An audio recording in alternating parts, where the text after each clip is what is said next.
Oh yeah, y'all don't need nobody else. Y'all don't need nobody else up in here. Yeah, but Culture Freedom Radio, nobody but Culture Freedom Radio up in his house. Yeah, that one right there is I don't need nobody else. I don't need nobody else. Yeah, that's Total featuring the Brat right here at Culture Freedom Radio. Y'all know how we do it. Y'all know how we do it. We got to get it up in this house, y'all. Little music to start it off right there. Like I said one more time, that was Total featuring Brat with No One Else. Yeah, what's up, family? How y'all doing out here on this Friday night, on this magnificent Friday night? How y'all doing? How y'all doing? Man, I hope y'all are feeling good. Hope y'all feeling fine. Hope y'all are feeling dandy. Yes, because we got another topic of conversation right here tonight for you all. Yes, we do. Check this out, y'all. This is a show, oh, man, that was actually inspired from Monday's show. Oh, yes. But check this one out, man, tonight. Check it out, check it out, check it out, check it out, check it out. Tonight's topic of conversation is the deception of the Democratic Party and the black community. Let me say it one more time, y'all. Let me say it one more time. The deception of the Democratic Party and the black community, because there's sure enough is a deception, sure enough, and a shame. Like my grandma used to say, man, it's a crime and a shame how we've been deceived by this thing called the Democratic Party. So how y'all been doing out there, y'all? How y'all been doing out there? Check it out. Let's go ahead. Let's get this thing. Let's get it going. Let me read y'all a little bit of description right here. This is some of the description. Some of the things we probably throw on. I got a lot of. I'm probably not going to do a lot of talking tonight, y'all. I know y'all say, "Good, Sunray. I'm glad you ain't going to do too much damn talking." I got a couple of clips going to do a couple of talkings. We're going to go into some history things tonight. Play a couple of clips that's going to go into a little history about the Democratic Party and just other little commentary from other people tonight. So I'm not going to do a lot of talking. I'm gonna try not. Let me say that. I'm gonna say try not, y'all. That's I say that right there. But you know how it is, man. When the spirit hit it, as Curtis Mayfield say, when the spirit hits you, you got to move. So hey, we'll see how it goes. But check this out right here, man. Let me hurry up. Tonight, right here it says, do you know the history between the black community and the Democratic Party? Why do majority of the black community always seem to vote Democratic or for the Democrats? Why, y'all? Why? And also, do the Democratic Party truly help the black community? Yes, sir. Do they truly help? Are they helping the black community in any kind of way? Since, black folks like to vote for them, do they actually help out in the efforts with the black community? And let me see here. Oh, here's a question. Is it true that the KKK was started by the Democratic Party? Is that true? Was the KKK really started by the Democratic Party? So which party has worked to help black people liberate themselves? These are just some of the questions that's on the table tonight, and we're going to get into this right here tonight, right here on Culture Freedom Radio, most definitely. But right before I do that, let me do this right here. You're now tuned in to Lines Drive Radio, right here on Culture Freedom Radio Network.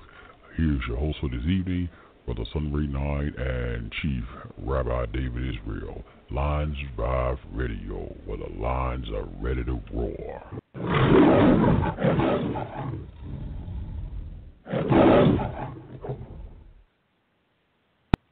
Yeah, with that said, let me bring the big chief in the house. Let me bring the Chief Rabbi David Israel in the house. Shalom, Chief Rabbi David Israel in the house. I hear you loud and clear, brother.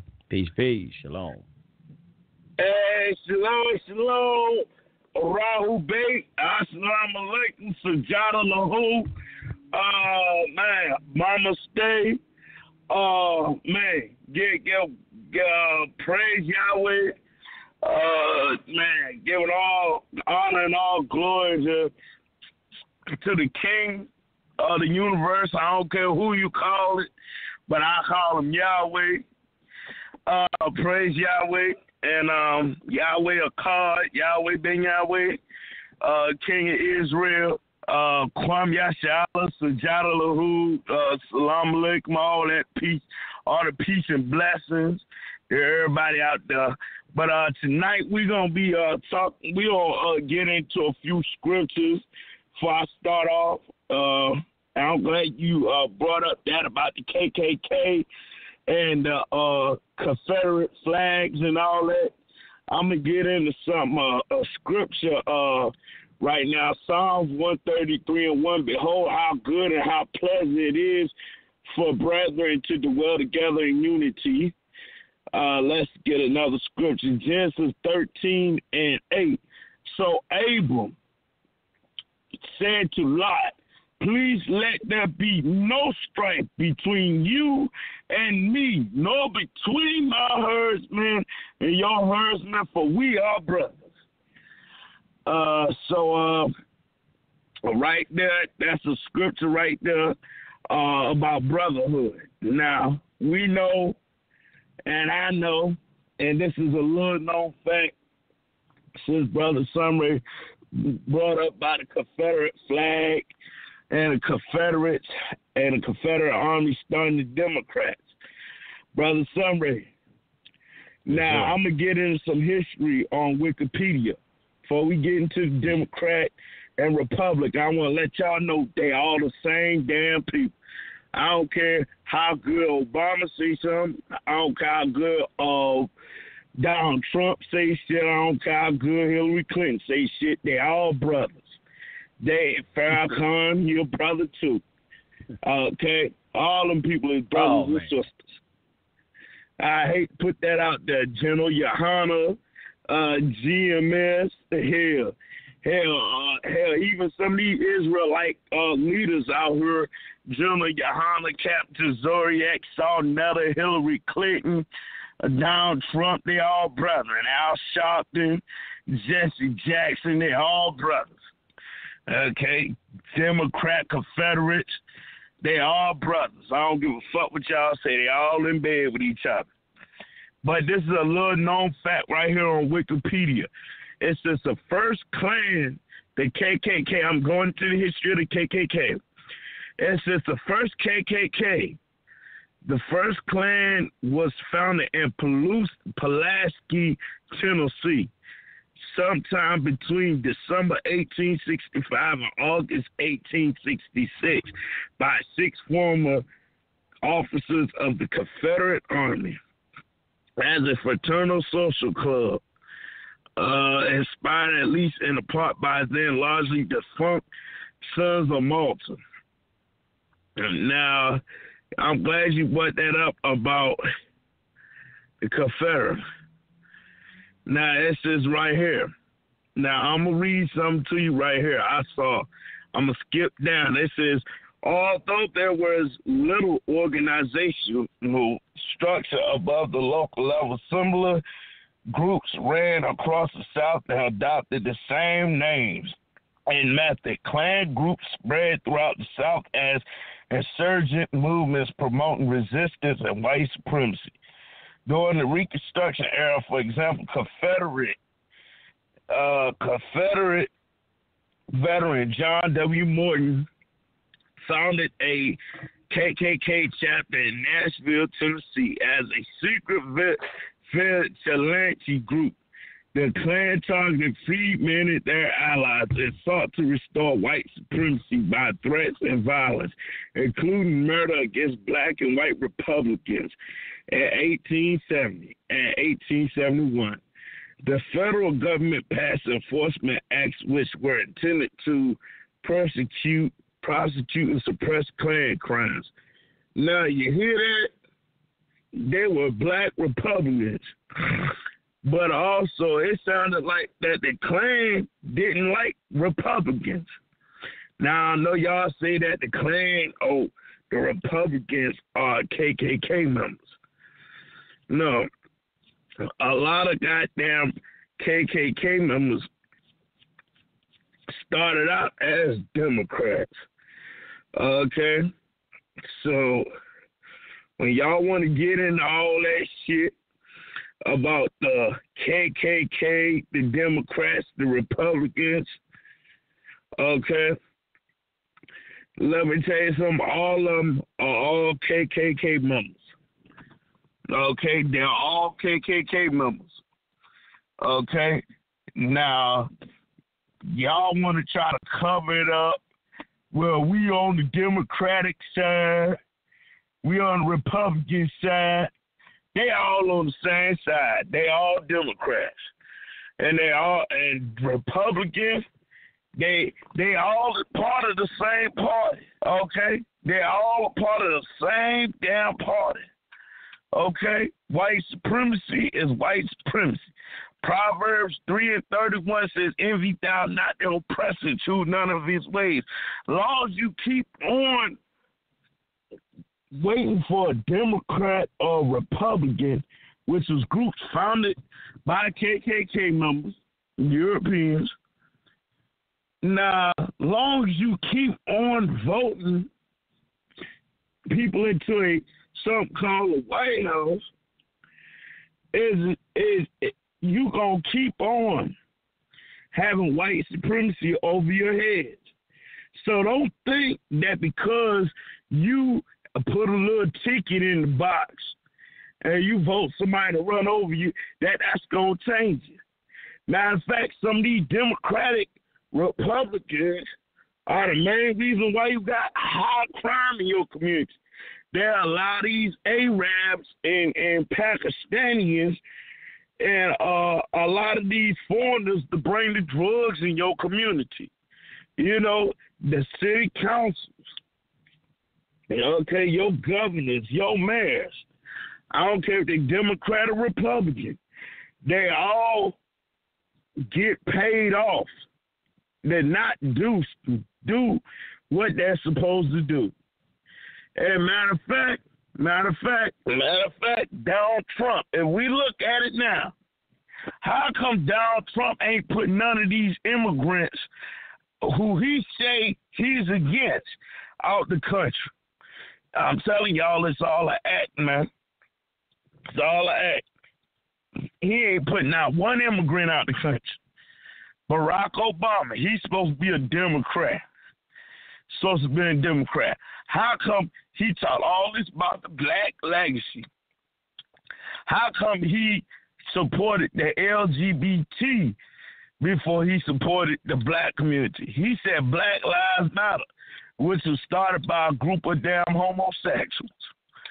How come he ain't push the real straight blacks? How come he ain't push for straight blacks? How come he ain't promote no straight black agendas? Because we know Black Lives Matter only as a damn black lesbian feminist group. How come he couldn't promote no straight black organization? Okay, because his agenda, okay, was funded by the LGBT. He got paid by the LGBT. Now, okay, and that's how it happens. So, Ecclesiastes 7:7. Surely oppression make a wise man mad, but a gift will destroy the heart. They get gifts and bribes did not do shit for you. Now, at the end of the day, it's all, like I said earlier, KKK, white supremacy. Long as you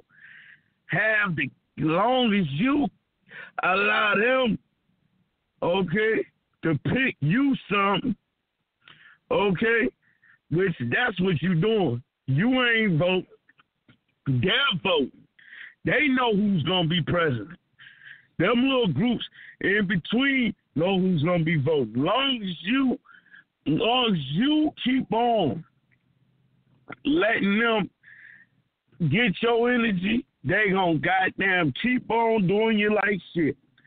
So our objective is to ignore that shit. Okay? Don't even focus on politics. To me, people tell me, oh, go out and vote. Vote for what? They ain't gonna do shit. I've been homeless me and my brother been homeless for the last 2 years. Shit. I know a few of the damn mayors and city council people down here in Virginia. I know I done had plenty of conversation with the state about housing, affordable housing, which I know that's all they talk about. Ain't none of them. Oh, housing is booked up. Oh, well, you got to vote for Democrat. They're going to help you get housing. This man, I'm a Democrat. I'm going to help you get housing. Last damn Republican said he's going to get housing. He ain't do it. You a Democrat. But you ain't goddamn trying to get me no housing. It ain't going to do shit for you. Man, as long as you keep on voting this bullshit, voting in they bullshit-ass comedy hour, you, trust me, you gonna keep getting laughed at. The best thing is to ignore these people. Ignore politics. I remember years ago, because you know me, I like to talk on certain jobs I have sometimes about religion, politics, which I know I have a bad habit of doing sometimes. Shit that's going on in the world. Years ago, I had this one white man that I was working for one time. He told me, he said, religion and politics does not work out anywhere. And don't do nothing. He said, so the best thing to do is ignore it. Now, for long as I said, man, this shit matters. Shit, until I started getting out into the world and I started experiencing shit my own self, I said, God damn, this white man was right. And from then on, I just stopped feeding into politics. You know, a white man out his own mouth had to tell me that shit ain't matter. Now, if a white man his goddamn self, this was a racist white man too, that told me this shit. And he say, damn, this shit don't matter. It don't matter. They tell on their own self. You know, shit. Donald Trump all in the White House with strippers and prostitutes. You know, now you got all these problems in the world. You got homelessness out here. You got shit going on out here. And you mean to tell me you up in there getting your dick sucked by some strippers, man? Get the fuck out of here.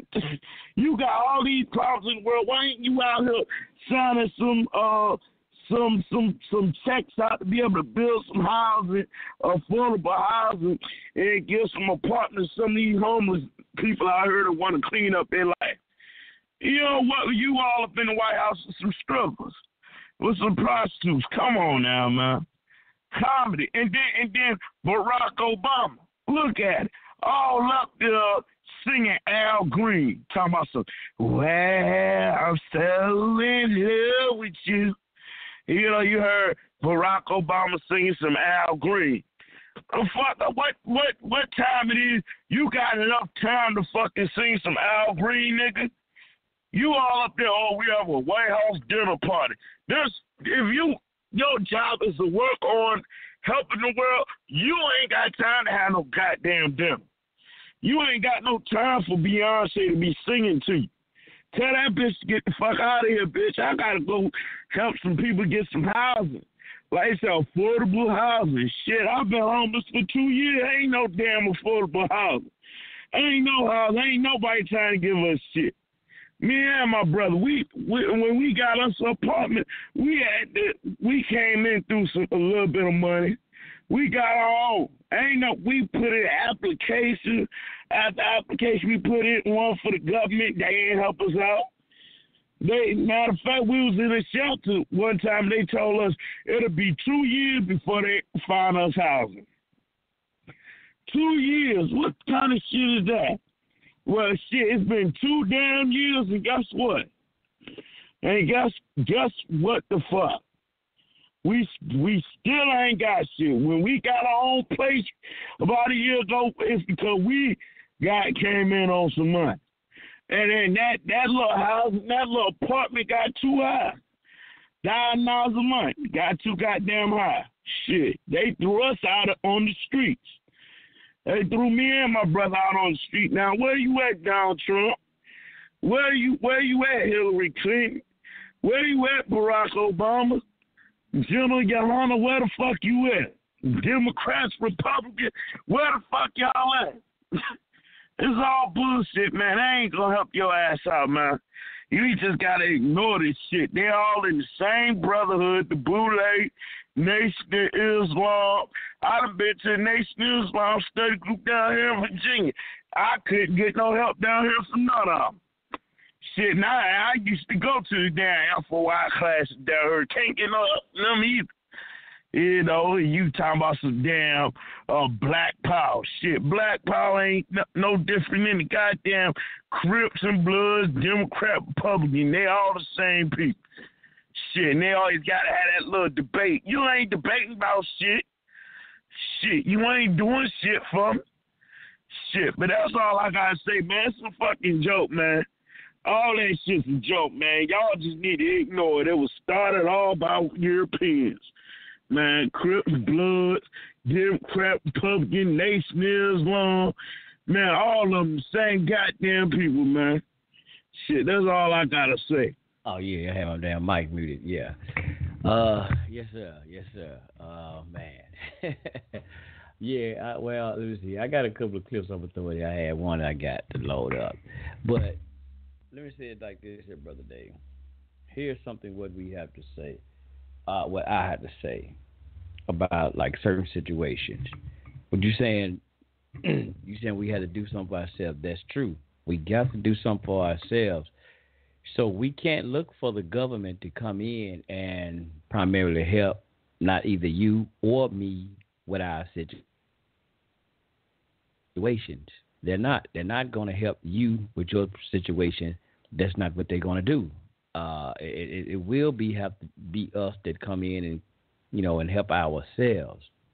So that's the whole point. A lot of times we talk about helping ourselves, doing for ourselves. The government's not going to actually just come and help you. The city, the mayor, the city councilman, none of those people are actually going to do anything to primarily help you.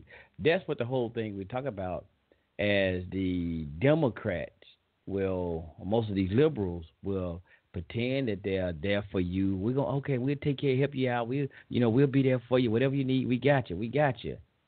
But really, primarily, they don't. And a lot of our people have become dependent, listening to these liberals and the liberal agenda, have become dependent on the help from the Democratic Party. Dealing with welfare, and I'm not knocking nobody who probably need it, but the welfare system and things of this nature, they have got dependent on that helping hand, and primarily what I see from the conservative party, and there is a difference. There really is a difference.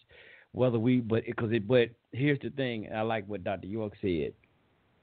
It takes two wings to fly this thing called America, because they got the bald eagle.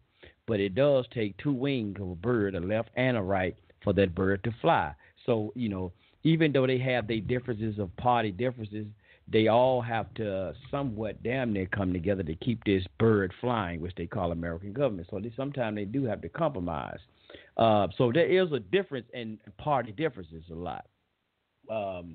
And I'm going to get into some definitions before I get into these clips. Let's see, which one are we talking about? Let's go to liberal first. Let's go to the liberal and show there is a difference when we talk about liberal or Democrat. And we can understand, when you understand some of the behaviors and some of the things that's being changed out here. Now, let me take it back. Let me go to conservative first. Let me go to conservative.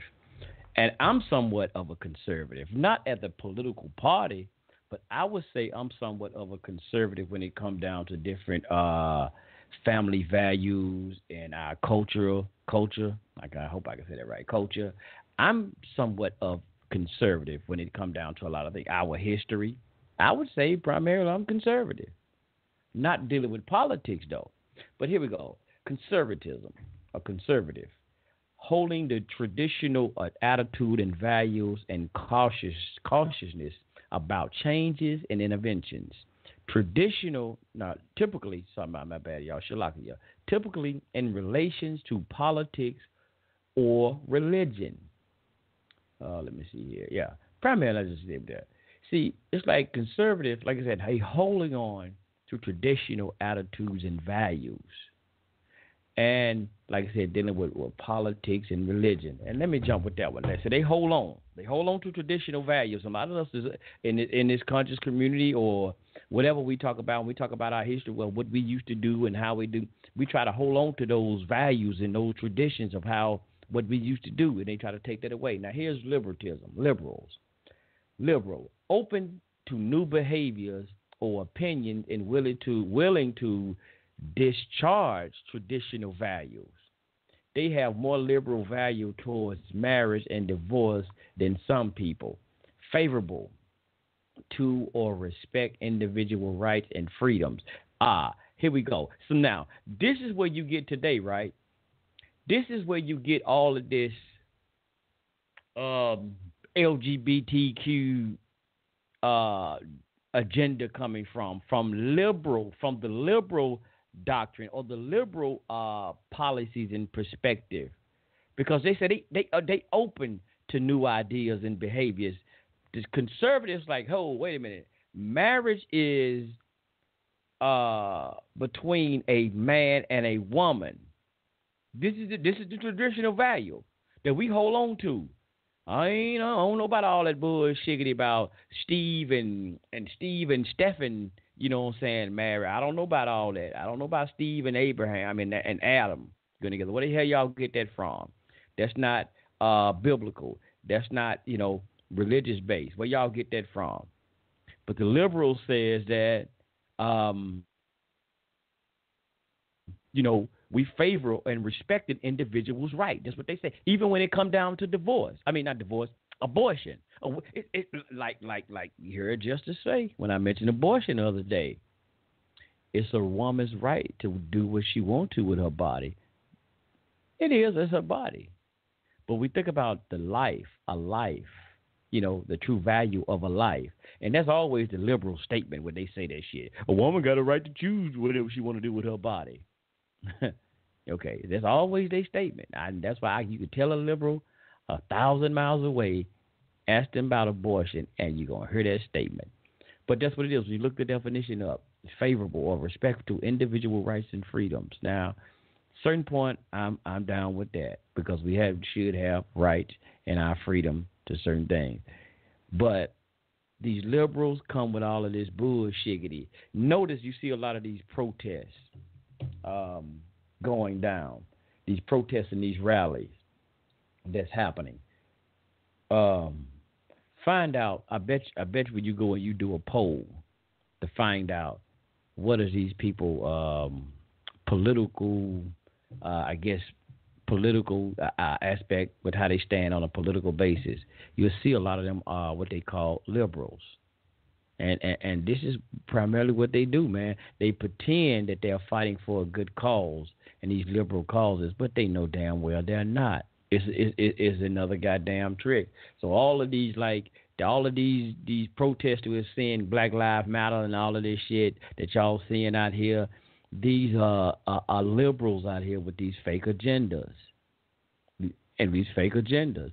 You don't see the damn conservatives that's out here. Like when Barack, did you see now? And I would have to say, how many liberals you see out here protesting rallies? They all fucking Democrats that doing it. Because look at what Hillary Clinton came out and said.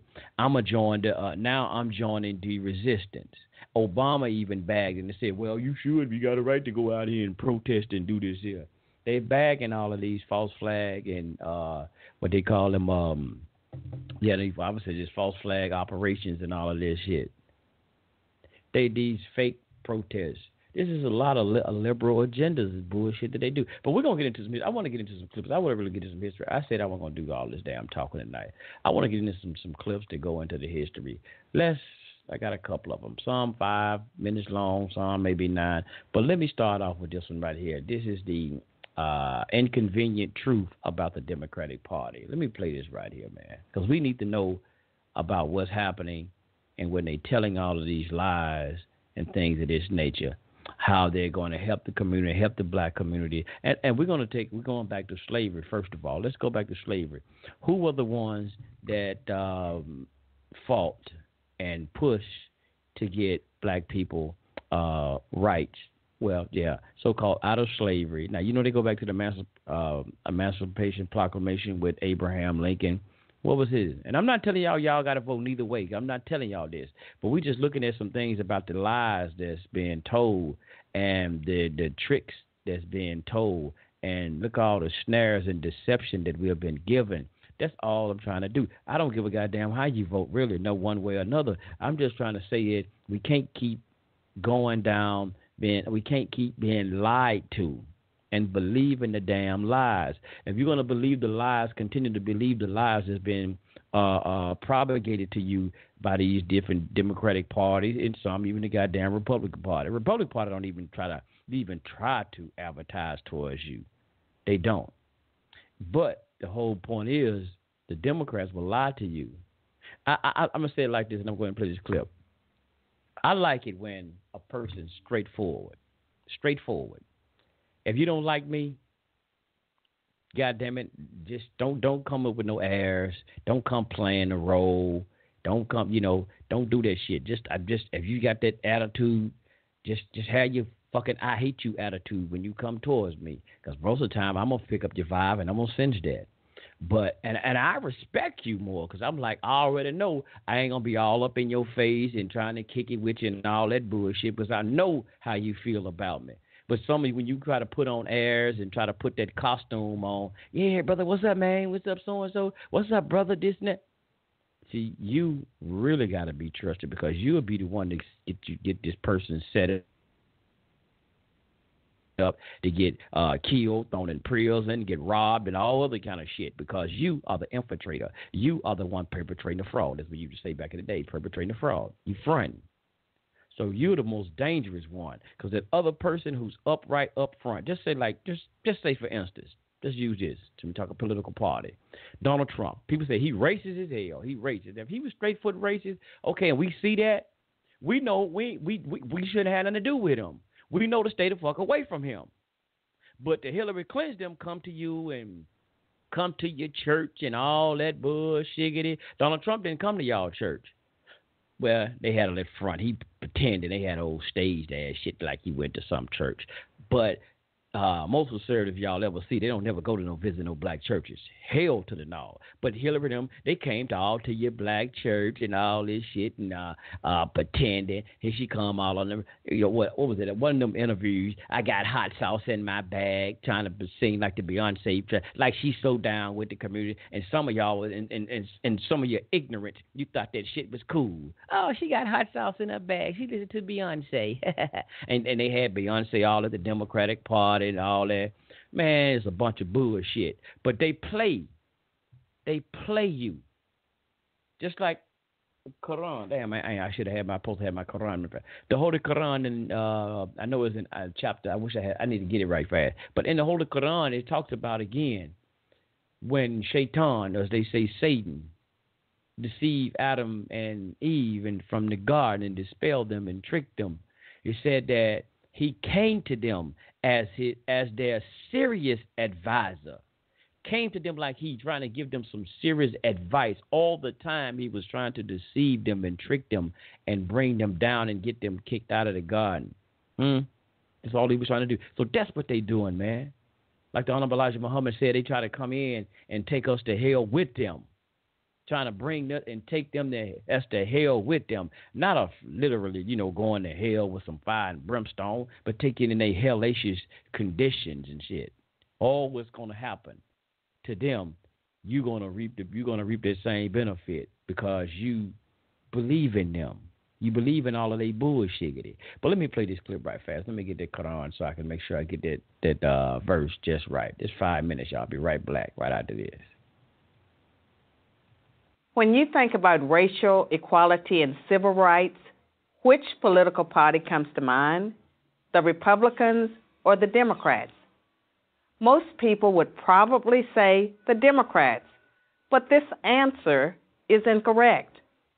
Since its founding in 1829, the Democratic Party has fought against every major civil rights initiative and has a long history of discrimination. The Democratic Party defended slavery, started the Civil War, opposed Reconstruction, founded the Ku Klux Klan, imposed segregation, perpetrated lynchings, and fought against the Civil Rights Acts of the 1950s and 1960s.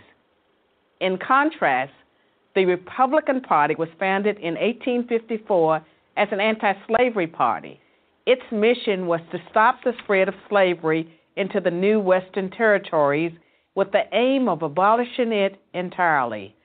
This effort, however, was dealt a major blow by the Supreme Court in the 1857 case Dred Scott versus Sandford. The court ruled that slaves aren't citizens, they're property.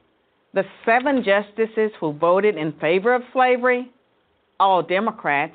The 2 justices who dissented, both Republicans.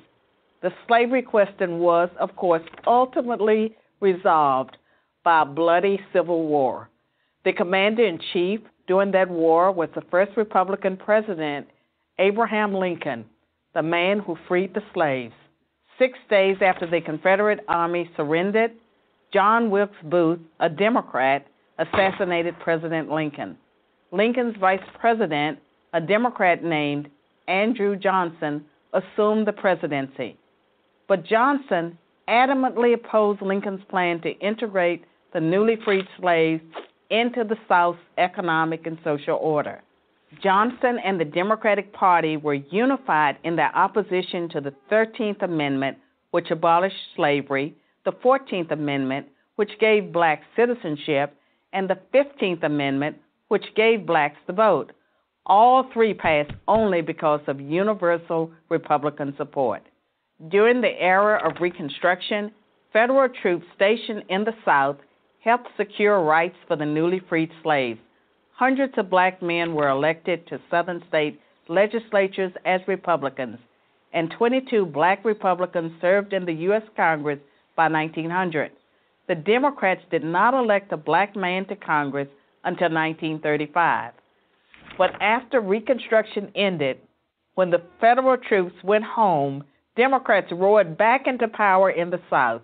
They quickly reestablished white supremacy across the region with measures like black codes, laws that restricted the ability of blacks to own property and run businesses, and they imposed poll taxes and literacy tests used to subvert black citizens' right to vote.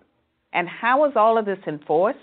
By terror, much of it instigated by the Ku Klux Klan, founded by a Democrat, Nathan Bedford Forrest. As historian Eric Foner, himself a Democrat, notes, in effect, the Klan was a military force serving the interests of the Democratic Party. President Woodrow Wilson, a Democrat, shared many views with the Klan. He resegregated many federal agencies and even screened the first movie ever played at the White House, the racist film, The Birth of a Nation, originally entitled The Klansman. A few decades later, the only serious congressional opposition to the landmark Civil Rights Act of 1964 came from Democrats. 80% of Republicans in Congress supported the bill, less than 70% of Democrats did. Democratic senators filibustered the bill for 75 days until Republicans mustered the few extra votes needed to break the logjam. And when all of their efforts to enslave blacks, keep them enslaved, and then keep them from voting had failed, the Democrats came up with a new strategy. If black people are going to vote, they might as well vote for Democrats, as President Lyndon Johnson was purported to have said about the Civil Rights Act. I'll have them voting Democrat for 200 years. So now, the Democratic Party prospers on the votes of the very people it has spent much of its history oppressing. Democrats falsely claim that the Republican Party is the villain, when in reality, it's the failed policies of the Democratic Party that have kept blacks down. Massive government welfare has decimated the black family. Opposition to school choice has kept them trapped in failing schools. Politically correct policing has left black neighborhoods defenseless against violent crime. So when you think about racial equality and civil rights, which political party should come to mind? I'm Carol Swain, professor of political science and law at Vanderbilt University for Prager University. Thanks for watching. To keep our videos free, click. All right, y'all. That's one of them. That's one right there. See that? That's a little history right there.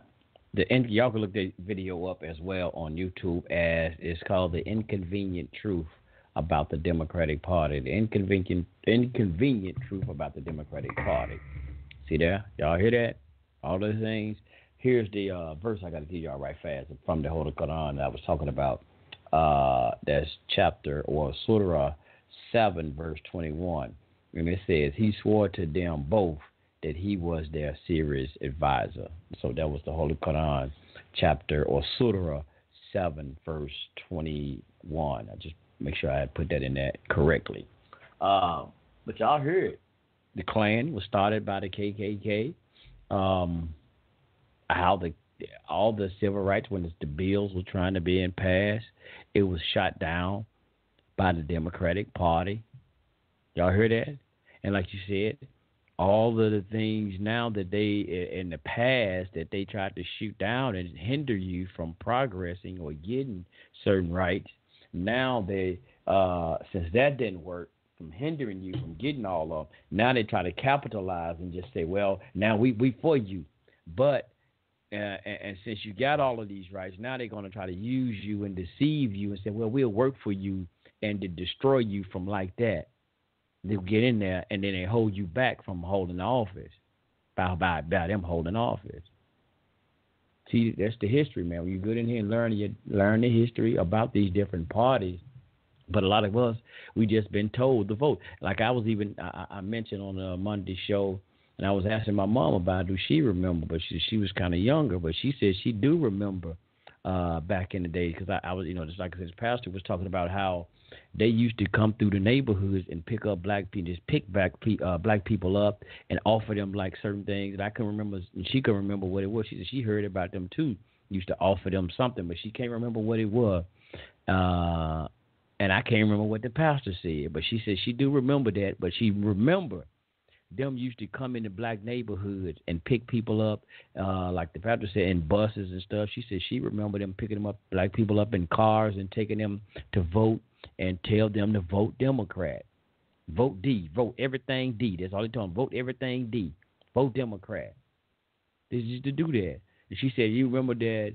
She remembered if you stayed on white people property, because she said she remembered this certain white man, when you stayed on their property, he could take you to go vote, and you're gonna make sure your ass vote Democrat. She said she remembered that. But we don't need to listen to that. We don't want to hear that. We don't want to hear that. But we've been told. And even, like I said, your civil rights icon, brother Dr. Reverend Martin Luther King Jr. was a Republican. I mean, his father, before that, brother Frederick Douglass, all of them. But how the hell we get to be now, well, not me, but a lot of us be to be, Democrat. And, nothing get anything under there. Let me play this one more right fast. This is the last one. Well, it ain't the last one. Let me play this other one that goes with that one right fast. Be right back right after this. Racist, sexist, Republican, these words are virtually interchangeable, at least according to most professors, journalists, and celebrities. So are they right? Let's take a look at history. The Republican Party was created in 1854. The first Republican Party platform, adopted at the party's first national convention in 1856, promised to defeat, quote, those twin relics of barbarism, polygamy, and slavery. Those twin relics were spreading into the Western territories. Republicans feared that as those territories became states, polygamy and slavery might become permanent parts of American life. Polygamy, the marriage of one man to multiple women, devalued women and made them a kind of property. Slavery, of course, did the same to blacks, literally. The Democrats were so opposed to the Republicans and their anti-slavery stance that in 1860, just 6 weeks after the election of the first Republican president, Abraham Lincoln, South Carolina, a state dominated by Democrats, voted to secede from the Union. The Civil War that followed was the bloodiest war in U.S. history. It led to the passage by Republicans of the 13th Amendment, which freed the slaves, the 14th Amendment, which gave them citizenship, and the 15th Amendment, which gave them the vote. In 1870, the first black senator and the first black congressman were sworn in, both Republicans. In fact, every black representative in the House until 1935 was a Republican, and every black senator until 1979 was too. For that matter, the first female member of Congress was a Republican. The first Hispanic governor and senator were Republicans. The first Asian senator, you get the idea. Republicans also kept their pledge to defend women's rights. In 1862, the Morrill Anti-Bigamy Act was passed by the Republican-controlled Congress to put an end to polygamy. In 1920, after 52 years of Democratic Party opposition, the 19th Amendment was ratified thanks to the Republican Congress, which pressured Democratic President Woodrow Wilson to drop his opposition to women's rights. In the final tally, only 59% of House Democrats and 41% of Senate Democrats supported women's suffrage. That's compared to 91% of House Republicans and 82% of Senate Republicans. There certainly was a war on women, and it was led by the Democratic Party. But while Republicans had won a major battle for women's rights, the fight for black civil rights had a long way to go. In the 1920s, Republican President Calvin Coolidge declared that the rights of blacks are just as sacred as those of any other citizen. By contrast, when famed sprinter Jesse Owens, a staunch Republican, won 4 gold medals at the 1936 Berlin Olympics, he was snubbed by Democratic President Franklin Roosevelt. Roosevelt only invited white Olympians to the White House. 2 decades later, it was a Republican president, Dwight Eisenhower, who sent the 101st Airborne Division to escort black students into Little Rock Central High when Arkansas Governor Orville Forbes, a Democrat, refused to honor a court order to integrate the state's public schools. The Civil Rights Act of 1960, which outlawed poll taxes and other racist measures meant to keep blacks from voting, was filibustered by 18 Democrats for 125 hours. Not one Republican senator opposed the bill. Its follow-up bill, the Civil Rights Act of 1964, is one of the landmark pieces of legislation in American history. That, too, survived a filibuster by Democrats thanks to overwhelming Republican support. But you might be thinking, all that's in the past. What have Republicans done for women and blacks lately? The answer you'd hear from professors, journalists, and celebrities is not much. And this time they'd be right. They'd be right because the Republican Party treats blacks and women as it treats everyone, as equals. The Democratic Party never has, and it still doesn't. Today's Democrats treat blacks and women as victims who aren't capable of succeeding on their own. The truth is, this is just a new kind of contempt. So there is a party with a long history of racism and sexism, but it ain't the Republicans. I'm Carol Swain for Prager University. Thanks for watching. To keep our videos free, click here. All right. Now we're back in the house this time. Now that one was called when you look up the other one, that's the inconvenience truth about the Republican Party. Now the other one is the Democratic Party, but you look up one, the other one, they're gonna be right in line. It's the inconvenient truth about the Republican Party. But you see how through history, as the Democrats play and act like they the people's party for the black community. We hear the history. Y'all can look it up. Look it up for yourself. Don't just listen to the clip. Look it up yourself.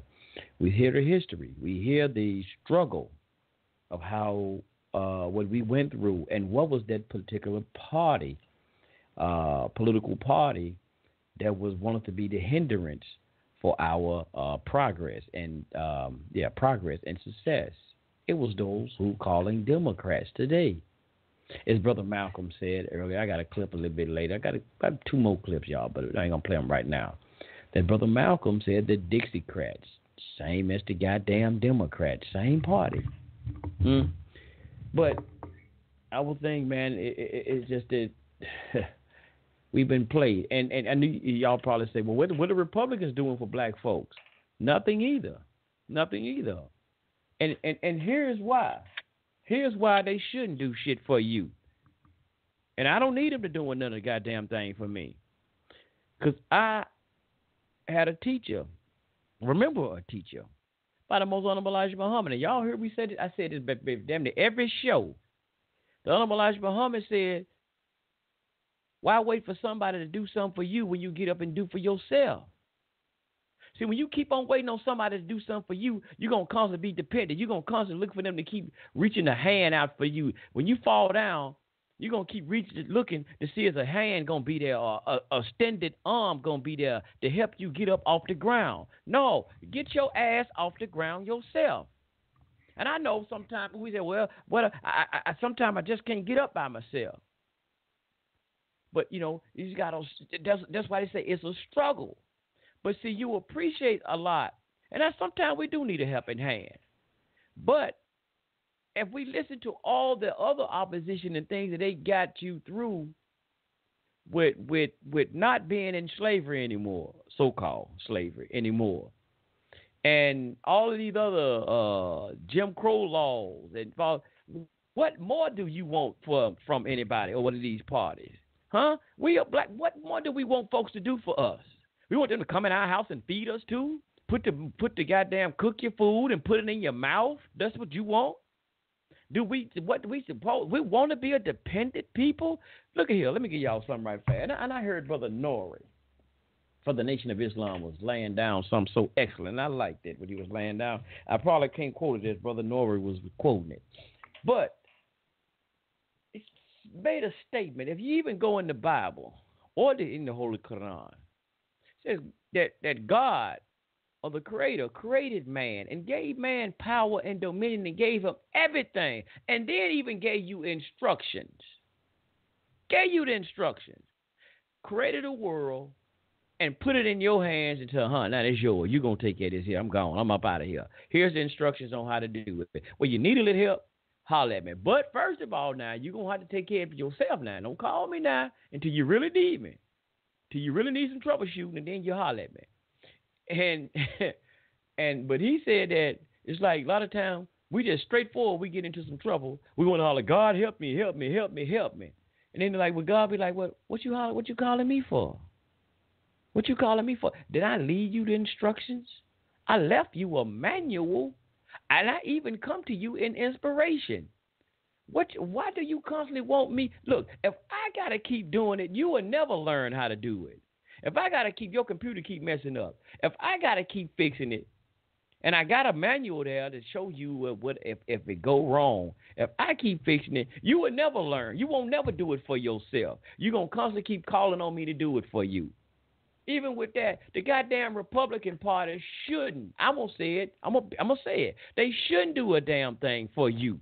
For us as black people, neither should the Democrats.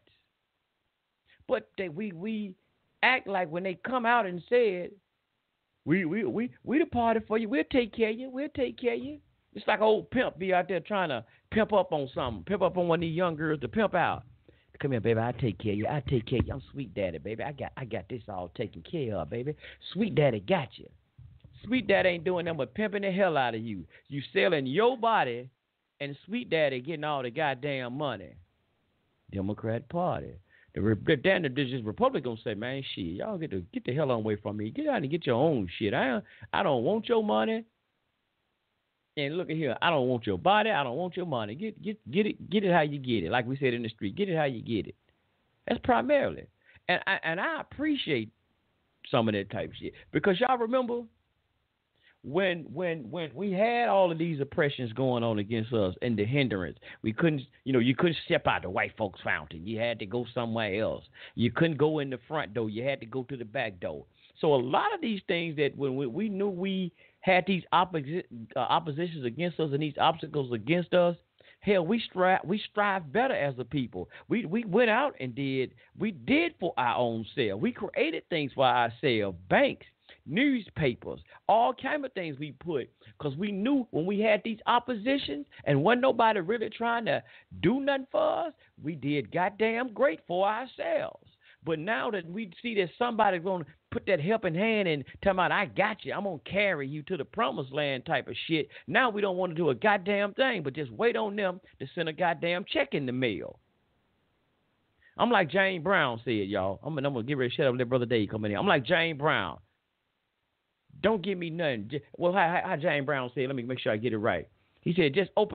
Hurry into Macy's newest shopping experience. Macy's Backstage opens Saturday inside Macy's Galleria at Crystal Run. The first 200 customers score a Backstage scratch-off card with the chance to win up to $25 off your Backstage purchase. Join us for music, food, giveaways, and get a free Backstage tote with any purchase all weekend. Macy's Backstage opens on the second floor inside Macy's Galleria at Crystal Run. Saturday, April 14th at 10 a.m. Details in store. Visit Macy'sBackstage.com.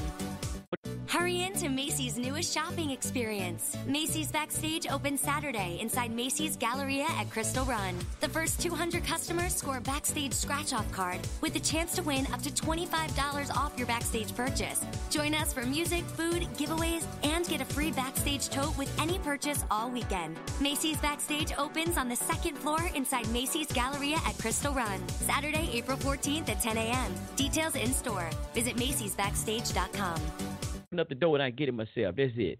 Just open up the door, I get it myself. If we just get the opportunity to stand out the goddamn way, and that's what it is, because some of this racism, white supremacy try to hinder us from succeeding. They try to put obstacles in your way, racist obstacles in your way. But if they get out the goddamn way, we ain't asking you to give us goddamn thing. He just say, don't hinder us. Or try to put a hindrance on us in our process of trying to, as your Constitution say, liberty in the pursuit of happiness. As we try to seek out that liberty in the pursuit of happiness, and you try to stand in our goddamn way. Look at here. I don't need you to give me nothing. I get it myself. Stand out the way, open up the door, and I get it myself. By any means necessary. That's how the Republicans basically saying. How they said, man, tighten up your bootstraps. We got to tighten up our fucking bootstraps, man. Get it. Because, look, and people say, well, we ain't got no boots, as Dr. King was saying. You people didn't have shit in the beginning, but you created it. You made it. You didn't have algebra in the beginning, but you made it. You didn't have chemistry in the beginning, but you made it. You didn't have trigonometry. You didn't know how to read the stars, but you figured it out, and you did it your own self. So what's wrong with you now today with all of this technology? You can't figure out how to create something for yourself and do something for your goddamn self. Don't give me a goddamn thing. Son Ray gonna figure it out. Like for instance, I say this all the time, y'all. I said I was gonna shut up. I say it all the time, and it's not to be. And some people may say that's a shame. It's an embarrassment. Like I said, I didn't finish school. I didn't get no high school diploma. But you know what? I never let it hinder me. I never let it stop. I used to envy people who did. But now look at here. As I strive to educate myself and try to read and get all pieces of information I can get for myself. Now, as I talk to so-called educated class people, I feel ashamed of them. I'm ashamed at them. And they got all these goddamn wallpaper degrees on their walls. But as I try to go to them and talk to them on certain levels, on certain shit, they have no understanding, or they even reject the information that a brother who ain't got no education, who's supposed to be deaf, dumb, and blind and ignorant, y'all, with no education. See, I'm trying to do that on purpose. With no education. But as Brother Malcolm excellent did, went to all these colleges and universities and outstanding and beat everybody in these different colleges and universities. Huh? It's a man who wasn't supposed to have an education or a degree. But look what he did. But so I'm saying is, to get back, when we talk to our people, man, y'all got to open your minds. You got to be able to explore. We don't need no goddamn handouts, because we do great primarily, y'all, when we have opposition. We done great as a people when we have opposition. We do. We cold. We cold-blooded, y'all. when we have opposition. Not that we really need, not that saying that's a good thing, but a lot of us, we know how to strive. We put things together. When we don't have nobody in our way, we don't need no goddamn handouts. Democrats, stand your punk ass out the way. We know how to get it, and family quit being dependent. Because even, this is my religious people, even your God, and you believe in God, the concept of a Most High, your God don't even want you to be dependent on them. Oh, I know that's something I said, something crazy to see all that time. But go ahead, Brother Dave. But that's a goddamn shame, man. We got to let go of the strongholds. Let it go. Let it go. Ain't no party really going to do shit for you. I don't blame them. Hey, yeah, I was sitting there listening to you. And you know what, Brother Sunray, like I said earlier, the KKK started all these groups. And all started off with the KKK. Even when you looking at the Whig parties and all that shit, and they dressing and some of their rituals, it's all satanic, European control. They all look like reptilians too. All your damn Democrats and Republicans and all your top leaders, you notice how they all look like reptilians? You notice how that Hillary Clinton eyes was always bugged out? Donald Trump eyes all bugged out? You notice how Barack Obama even looked like a damn alien. Michelle Obama looked like a goddamn alien. Hell, his daughters look like aliens. You notice that shit? Hell, they all control beings that mind control MK Ultra damn aliens. That's all it is. They ain't gonna do shit for y'all. Like I told y'all, me and my brother been homeless for the last 2 years. We both educated. Shit, hell, I was supposed to be graduating across stage May 12th from community college. Hell, with an associate's degree in business administration. I ain't going to that goddamn graduation. I told my counselor, I said, fuck that graduation. So this motherfucker, we gonna get your cap and gown. I want no goddamn cap and gown. Fuck. I went and got my shit just to get some. Just to have something to do. Shit. Hell, matter of fact, I got my diploma online too. I did my online, my high school online too. I finished that online. That ain't shit. Hell, the school systems ain't shit. Politics ain't shit. Degrees ain't shit. Hell, I'm college educated. A damn degree ain't shit. Fuck a damn degree. Shit. As a matter of fact, you know how, and let me tell you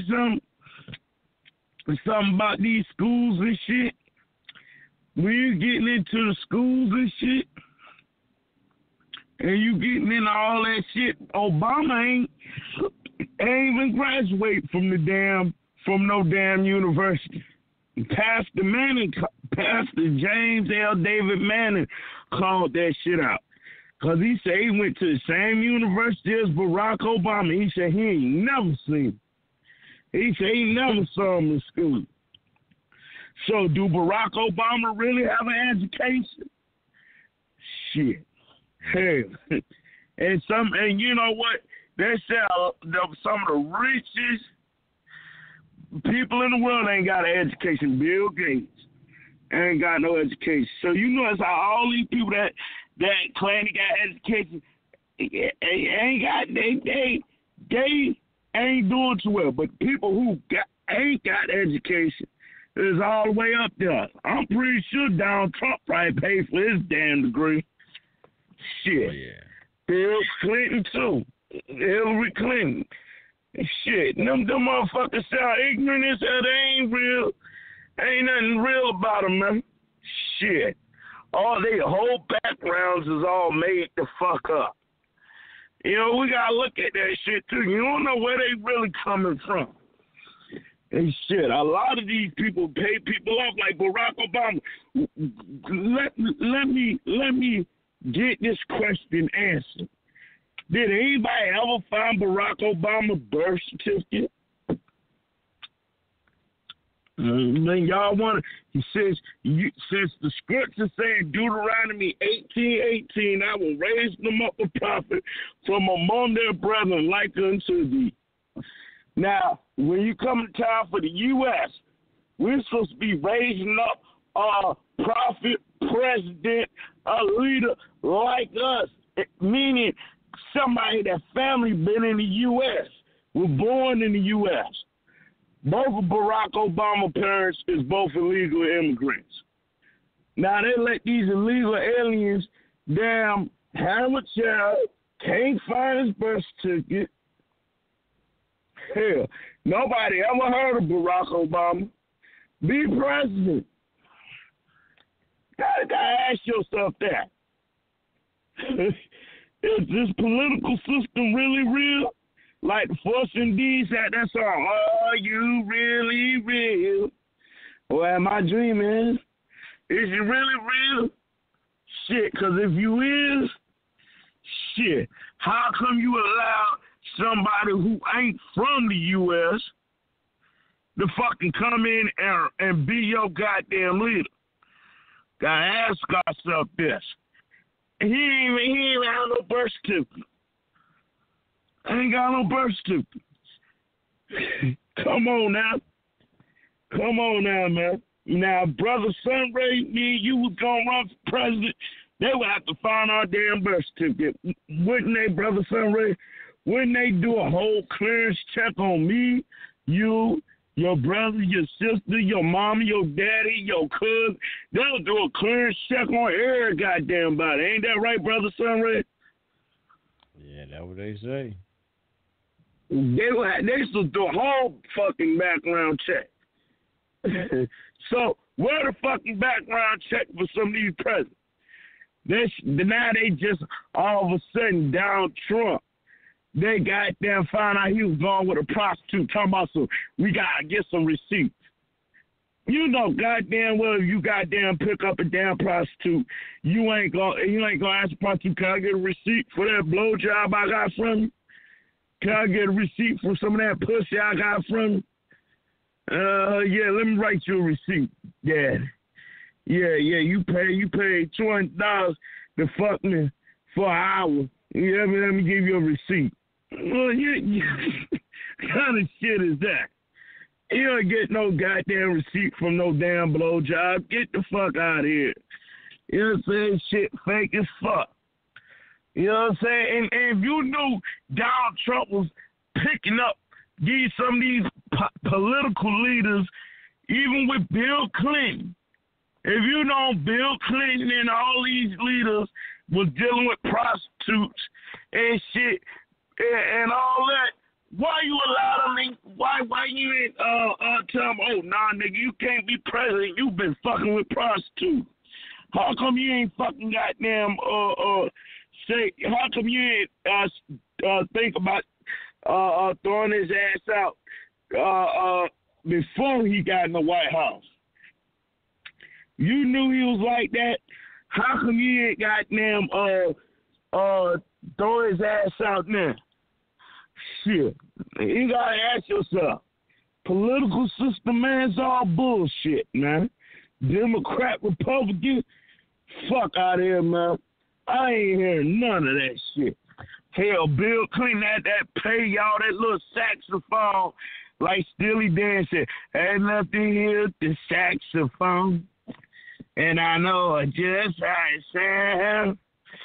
Shit, he was playing that saxophone all on Arsenio Hall back in the day. Had you niggas, oh my God, that white boy, that Paul Wall, Bill Clinton, that nigga won't shit. And he ain't do shit for you anyway, him or his damn wife. Shit. Hell, you know, so really you ain't got nobody on your side. And hell, them motherfuckers was Democrats and Democrats, and they ain't do shit for you. Shit. Yeah, Barack Obama was Democrat. He didn't do shit for you. Shit, he did the little Al Green, like I said earlier, and he didn't do nothing for you. Shit, fuck him, man. I'm tired of it. And you know what, Brother Sunray? The churches, you know, it's like if any church talks about politics, they will get their 501c3 taken away. You ever heard about that? You ever noticed that? Yeah, I think they endorse a candidate or something. Yeah. If they endorse a candidate, any of that shit, they'll get their 501c3 taken away. Can't talk about politics in church. Some bullshit, man. Man. And you know what, Brother Sunray? If that was the case, how come they didn't take Barack Obama's pastor, Reverend Jeremiah Wright's 501c3 away? Because he was surely promoting Barack Obama. Come on. Mm-hmm.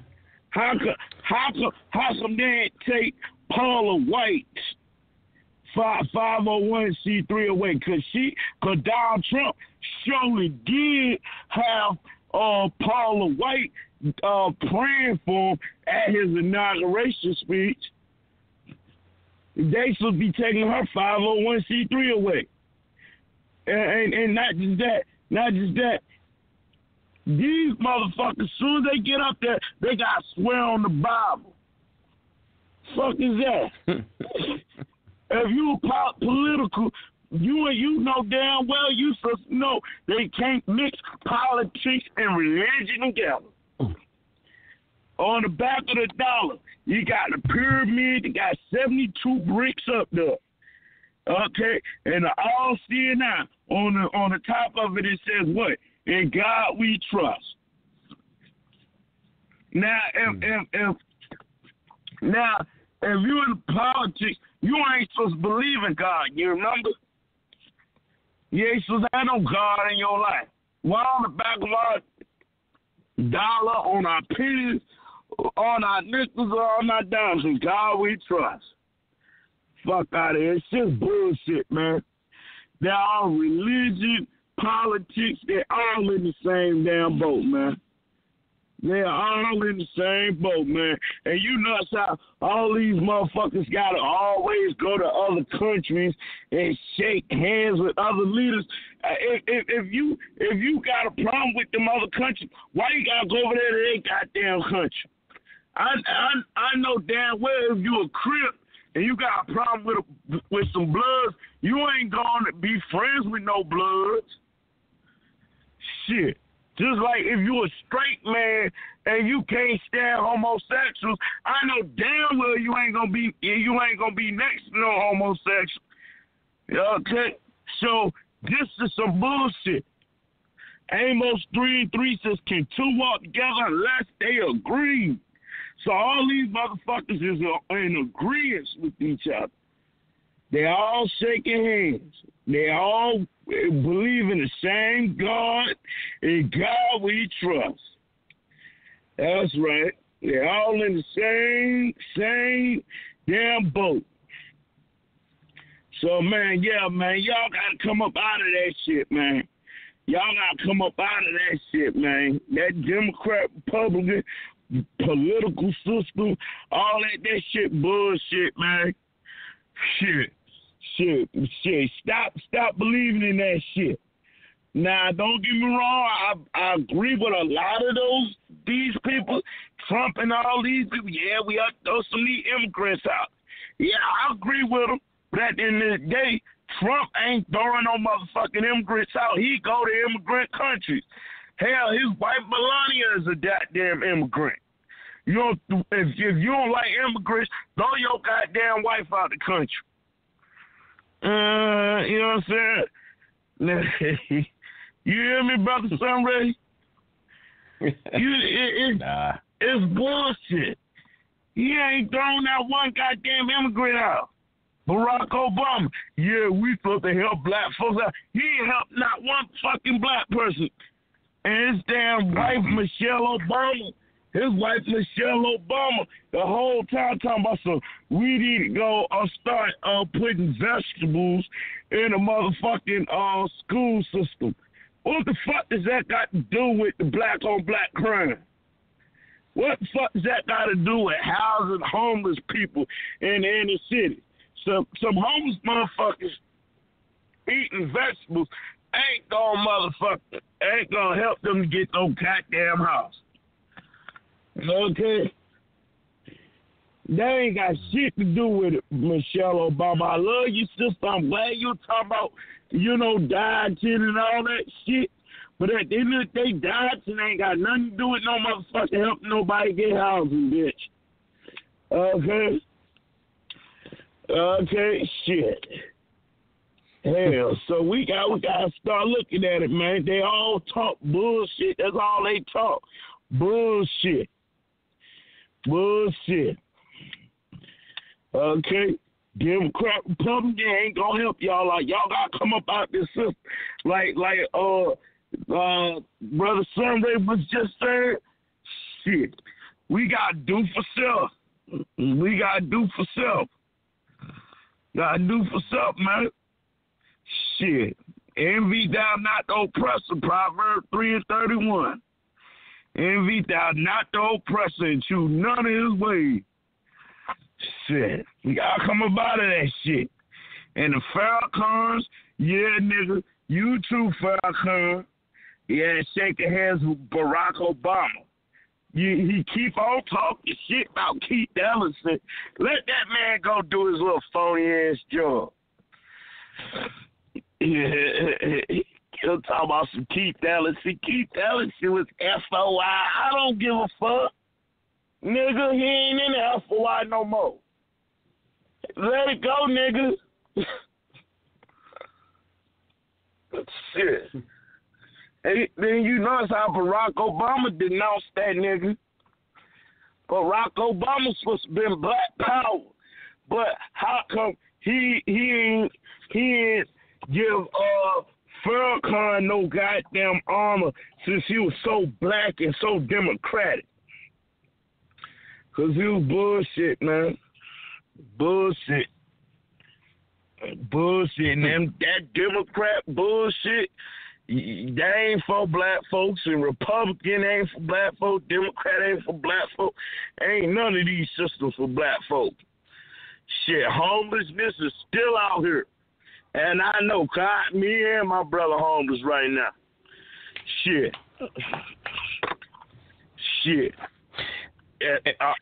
And brother, Shalak gave me there, but you know what I heard before, brother?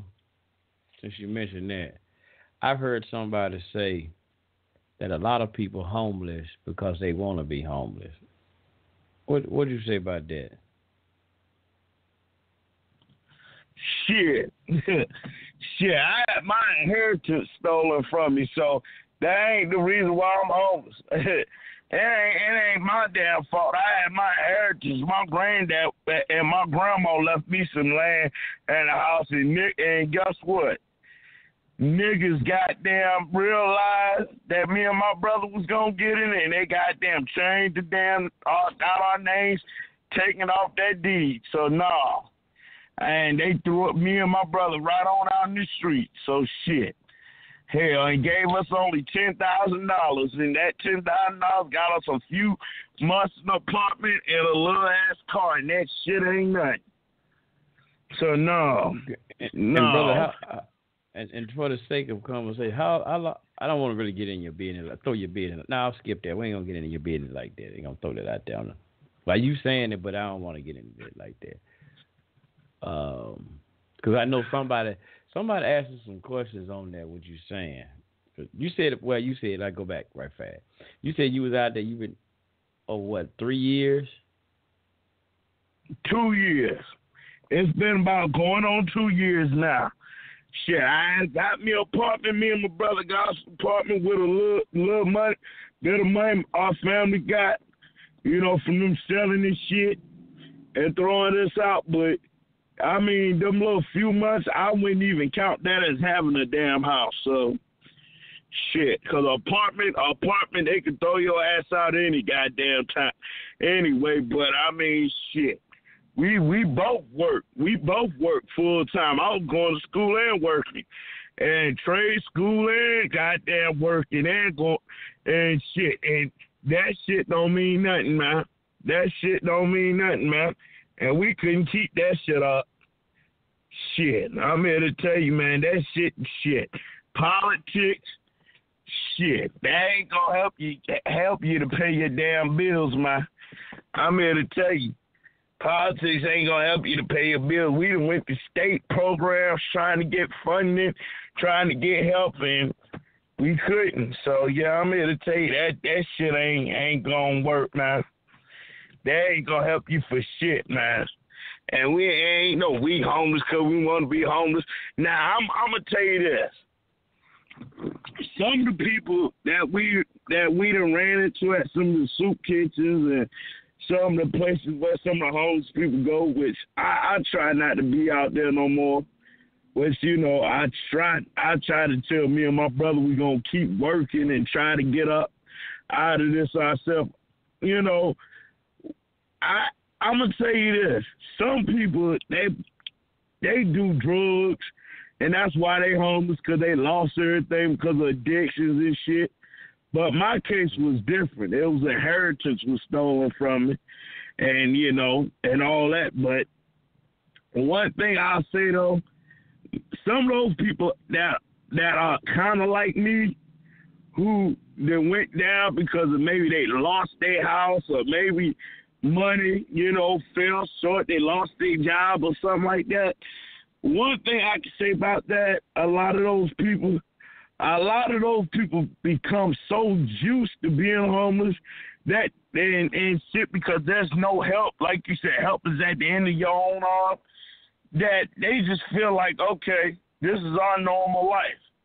And with me, I told my brother, I said, I'm not gonna let that shit happen.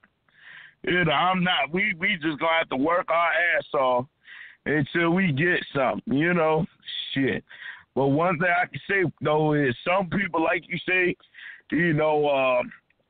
what you were saying about some people want to be homeless because they want to be homeless, that's the case for some people because some people just give up because the political system and because some of the shelters and because some of the people out here don't want to help you out, such as the churches and the groups and shit. But for me, I know that they ain't going to do shit for you. So with me, I said, I'll stop calling churches. I'll stop calling people, But with me, I'm just like, I told my brother and me, just going to have to work. Save our pennies, and do what we do because, at the end of the day, if we want to get up out of this, we're going to have to get up out of it, like you said, by ourselves. But, it's no help out here from people, man. I'm here to tell you that firsthand. But some people want to get out of it, but they just can't. So with some people, that's the case. They want to be homeless because they want to be homeless. But some people that work every day, that want to get up out of it, they save their pennies to try to get up out of it. Those are the ones who don't talk about it, because they don't want to have to see themselves as being homeless. And like I said, I try not to call myself that.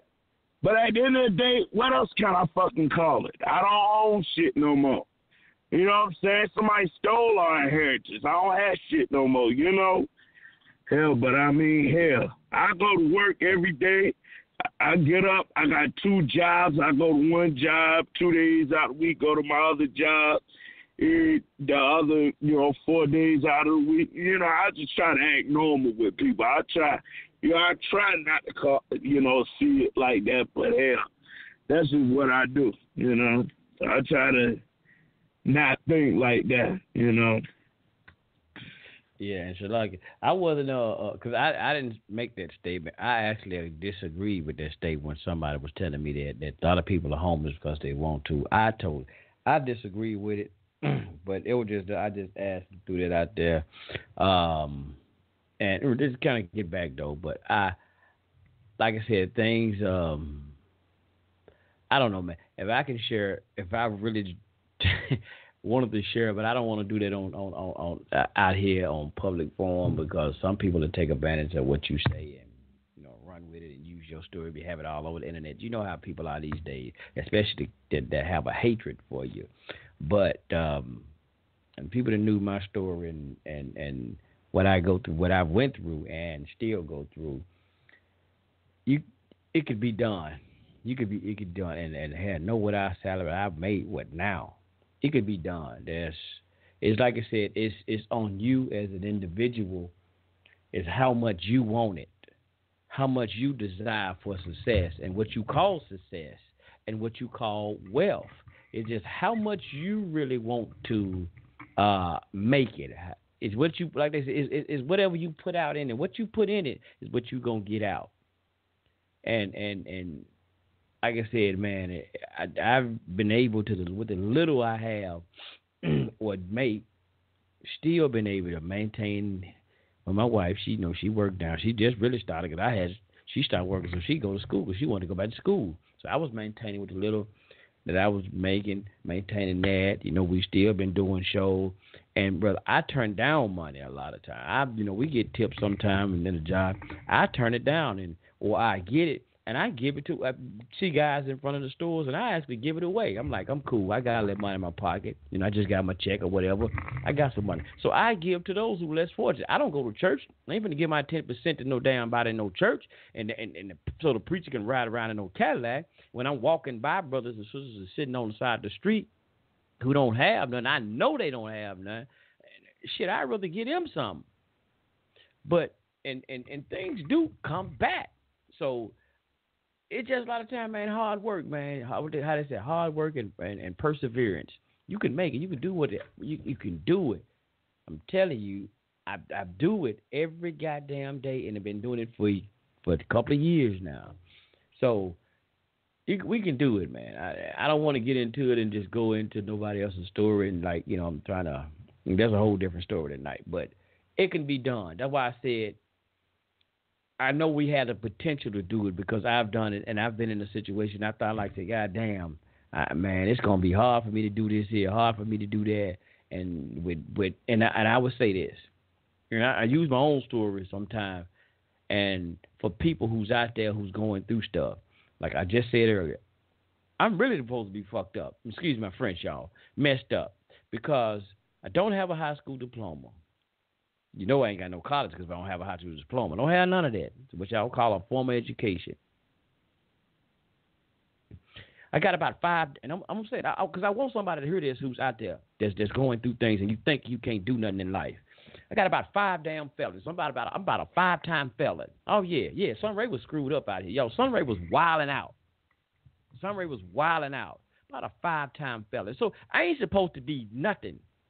I'm supposed to be in the penitentiary right now or somewhere sprung out on crack. I ain't supposed to be hitting on nothing. But I'm not. That's not how it is. It's not how it is. Because I strive to do something better than that. I don't want nobody to hand me nothing. That's why I said, James Brown, one more time, open up the door, I get it myself.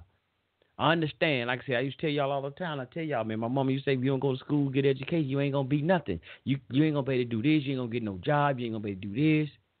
Mama, I overcome that. I had to do Jesse Jackson on that one. I have overcome. I did that, Mama, without an education.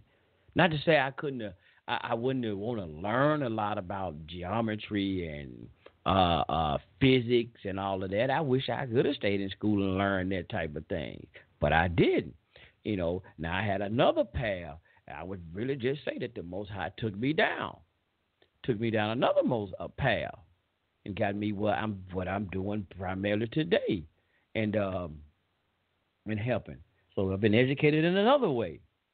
You know what I'm saying? I don't have the physical degrees on there, but I have degrees in learning and knowledge and education and wisdom. So, but anyway, we have to figure out, man.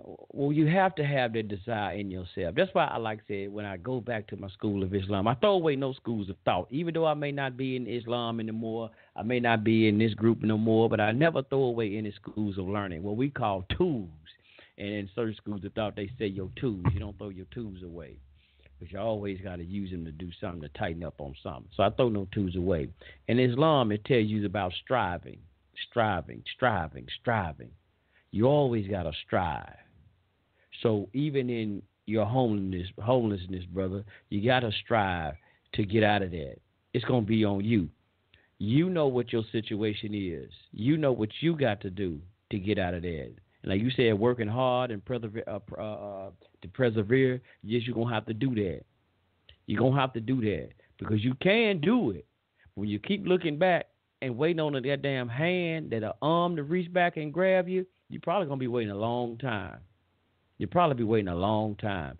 In this city here, the mayor that went out before the mayor we have now, the state gave this, allocated to this city, I don't forget the total number, but millions of dollars they gave. And they was talking about they was going to work on the homeless situation in this city. I'm talking about Memphis, Tennessee, where I reside. Memphis, Tennessee. They said they supposed to been dedicating millions of dollars. Oh, we're going to build this. We're going to build this nice building. We're going to help the homeless population and this and that. Never seen it. That mayor went out of office. We never heard anything about the homeless people, the building, and whatever they supposed to be building, the program, and we damn sure ain't heard nothing else about the money. What happened to those millions of dollars supposed to be allocated to helping the homeless people? It went out the fucking door. And I got to say it, y'all. He was a goddamn Democrat. As we talk about liberals, the liberal lies again. And he was an old black man. I ain't gonna throw it on the white man. He was a black brother. I'm gonna throw his name out there. I ain't scared. Mayor A.C. Warden. And they used to call him AC as a guy named Thaddeus Matthews. He wild, y'all. He's over the internet. He said his name was AC Warden, and he said the AC stand for acting colored. He was acting colored. That's what he said the AC stand for. But in the city, man, Memphis is majority black city. We had these Democrats, 2 black mayors, reign for over 20-some years. And this is a majority black city. The city nothing in the black population really grew and helped out. Now it's even worse. It's even worse. Now, they got a white mayor in that now, but out of that 20-some years, man, the population, the black growth and economic systems and the educational systems should be fighting this system, man. If black people get in there, black mayors, and say we got to run for politics and to change things, because and even how we even got on this show tonight is because what happened Monday when I brought up the situation. I guess I could do that. And I want to say, let me stop right fast. I want to thank everybody for tuning in right here tonight. Culture Freedom Radio, thank y'all for tuning in. As always, I forgot to say it earlier in the show. But the reason we got on this topic because of how we was talking about when I went to the Lorraine Motel last week, as they had the commemoration and anniversary of the Reverend Dr. Martin Luther King Jr., his assassination, the 50th year anniversary and commemoration of Dr. Martin Luther King was assassinated here in the city of Memphis, Tennessee, at the Lorraine Motel. And as they had a lot of these different speakers and politicians there, a lot of them kept talking about we got to register to vote. We got to register to vote. But we're going to change things. We're going to have to register to vote. You got to vote. You got to vote. They kept talking about vote. Register to vote. And these were black people, primarily white politicians that came there. They didn't bring up a damn thing about voting. And I'm going to tell y'all, they actually got booed the hell out. They had the city mayor that was there. He got booed. They said no change. They had this crowd, I guess, anti-protesters that were there. They were hollering when he came to speak. They said no change, no change. They were just hollering no change, no change. Who was it? What is his name? Is the Senator Steve Cohen. That represent this District 9 here in the city of Memphis, in Memphis area, the District 9. He was there. They booed the hell out of him, kept saying no change, no change, no change as well. Then the governor they booed the hell out of him as well. So all those white guys, and these weren't just black people, there was white people, everybody was booing the hell out of them, all three politicians. But the black people kept talking about, we got to vote, we got to change, we got to vote, we got to make a change. How long, that's why I asked Justice, how long we have been voting as the black communities, whether it's Democrat, Republican, or whatever, and especially Democrat, where's that change? Obama slogan was change. I think that was his slogan, y'all. Hell, I forgot now, but I think it was something about change. But anyway, yes, we can. Yes, we can. My bad. Yes, we can. Yes, we can what, Obama? Yes, we can what? But here's an article, right, from the New York Times. Goes back to June the 17th, 2017. I was Googling something.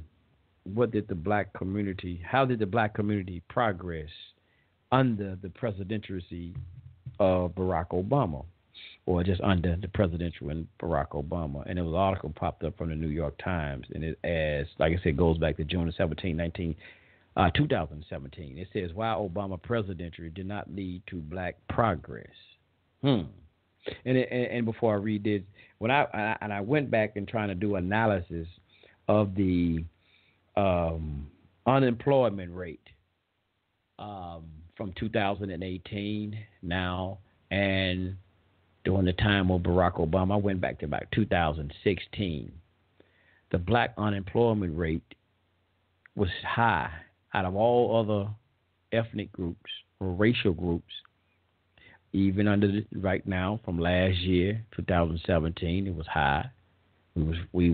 I had more unemployment rate as anybody else, 2017, and then 1 year under Trump. It was his first got in, So I don't know.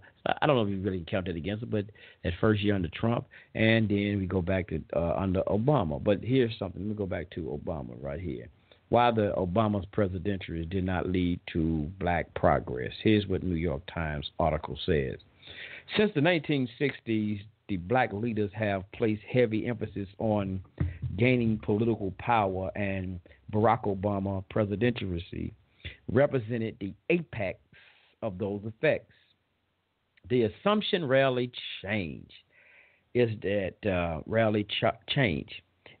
black political clout must come before black social and economic advancements. But as Jason R. Rowley argues, the exception in his book, a new book, False Black Power, Temptation Press, political success has not been a major factor in the rise of racial and ethnic groups from poverty to I can't get the word out, y'all. From poverty to prospect. Okay. The Voting Rights Act of 1965 was followed by a large increase in black elected officials. In the Deep South, black office holders grew from 100 in 1967 to 4,300 in 1978. Oh, let me read that again. Damn. Black office holders grew from 100 in 1968 to 4,300 in 1978. By the early 1900s, major cities with black populations such as Cleveland, Detroit, Chicago, Washington, Philadelphia had elected black mayors. Between 1970 and 2010, the number of black elected officials nationwide increased with fewer than 1,500 to more than 10,000. Yet this socio-economic process that was supposed to follow in the wake of these political gains never materialized. During an era of growing black political influence, blacks as a group processed at a slower rate than whites, and the black poor actually lost ground. I'm going to stop right there at that one, y'all. So it doesn't matter about when somebody was telling me that we need to get black people in the office. You know, when more black people we get in the office, that's going to help change. We got to change within. How much change have we had? How much change have we really seen from within? Huh? We get a lot of these black politicians in the office and shit. They always somehow seem one way or another now. They ass get caught up in all kind of schemes and taking money and all kind of damn scandals. What's his name, Brother David? Your cousin, your nephew, Kwame Fitzpatrick, Brother Dave. Shit, but you mentioned him more. I mentioned him because you mentioned him the other day, Brother Dave. Marion Barry and all of these people. You know, a lot of, and here in this city, we had a city council got caught 2 times, y'all. 2 times with the hand in the cookie jar. Brother Ricky Pete. The first time he got caught, y'all, he was on the city council. They caught him for a bribe, y'all, of taking $1,000 bribe, and his ass went and got and served federal time in prison. But I don't know how this happened. Maybe the law was on his side. He got out, y'all, and then he got right back in the office. I don't know how he did that, y'all. It was a city government job. They show you how corrupt it was. Maybe they really wanted his ass anyway. They knew he was going to do some scandalous again. But anyway, he got reelected back on the city council. Now with a felony. I don't know how that worked. I can't get a job at McDonald's with a goddamn felony. But he got back on the city council. But that's neither here nor there, Brother Sunray. Keep it going. He got back on the city council. They caught his ass this time, one more time. The feds got him on tape, taking $10,000. Well, at least this time he upped the ante from $1,000 to $10,000. He back in jail again, taking money, but he never really did shit for the communities, to his constituents. I'm trying to talk politics, y'all. His constituents that he's supposed to represent. They didn't get shit in their district. He didn't do a goddamn thing for them in this district. He was taking money from business owners for votes. Huh? See, that's what we're talking about right there. So when you're talking about you voting these people in office, that's how we get into all these stories on Monday. That's how we got to even get into this show right here tonight. Because when you vote these people in the office, right, these politicians, you vote them into the office, they talk their big agenda. They tell you and sell you these campaign promises that we're going to do this for you, we're going to do that, and you elect them, so you say, on the premises that they're going to do what they said they're going to do in their campaign. But somehow, one way or another, when they get in there, they forget all about the shit they said they was going to do in the campaign. Maybe they wrote it down, and after they got elected, somebody threw their notebook away, and they forgot their notes, and they forgot it, and all about what they said they was going to do. So now they just winging it. Maybe that's what happened. Or maybe they didn't write it down.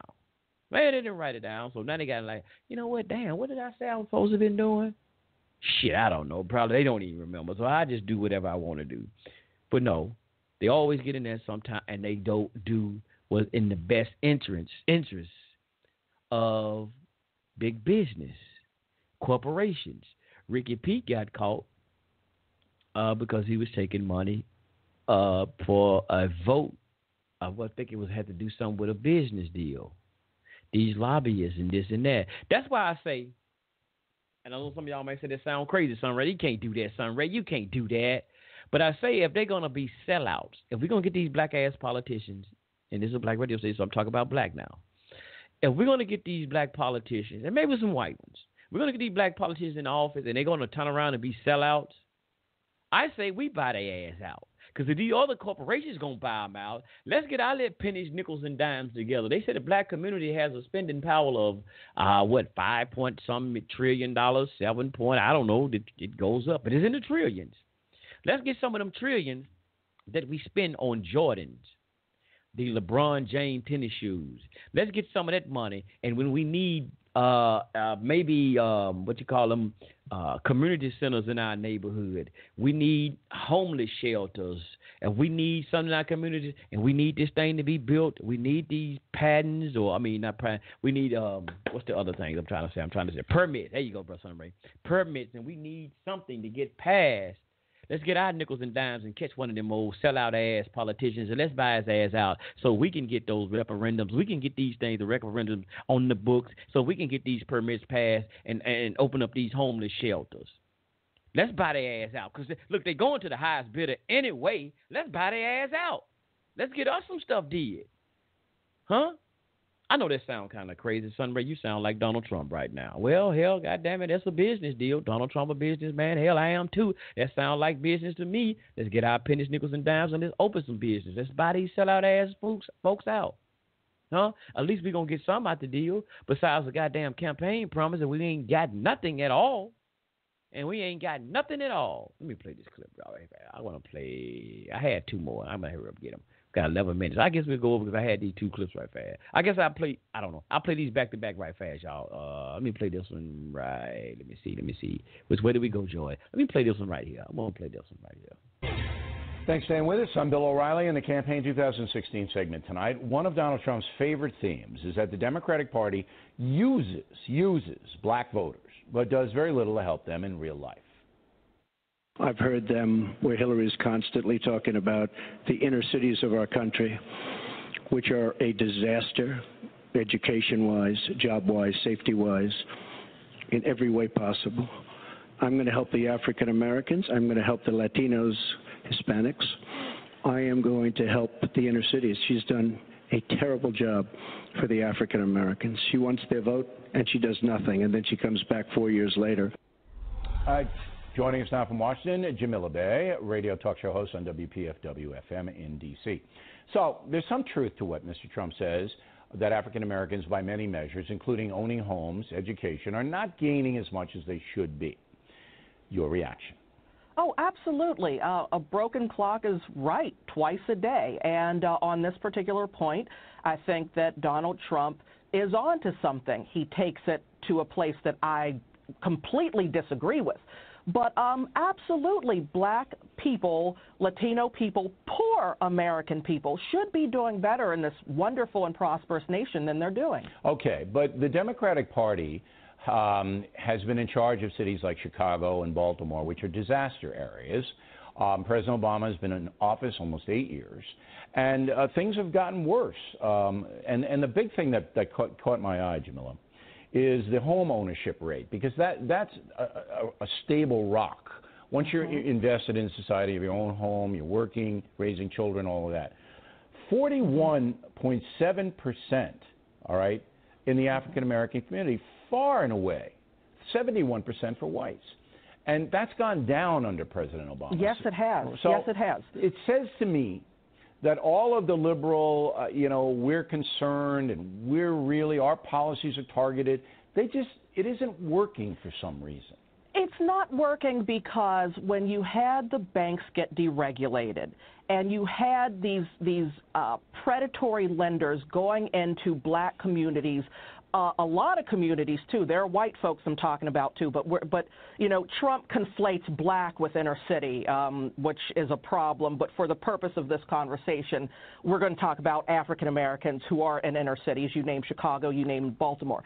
But when you look at the predatory lending practices, the redlining practices where black folks could not go anywhere else, and then they can't get insurance, the rates that they pay for mortgages were higher, the mortgages they were given. That is, though, because the economy had collapsed because there were so many loans going out to people who weren't able to pay them. That happened after the systems were put in place to put people in certain areas and prevent them from ever getting out. Wait. If a black family has a balance sheet and has money in the bank and has a stable position, just like a white, they can get a favorable mortgage because mortgage rates are at an all-time low.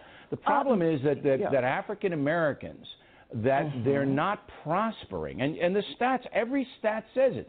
More unemployment among blacks, especially about young black men. I'm going to argue with you. Lower educational scores. No.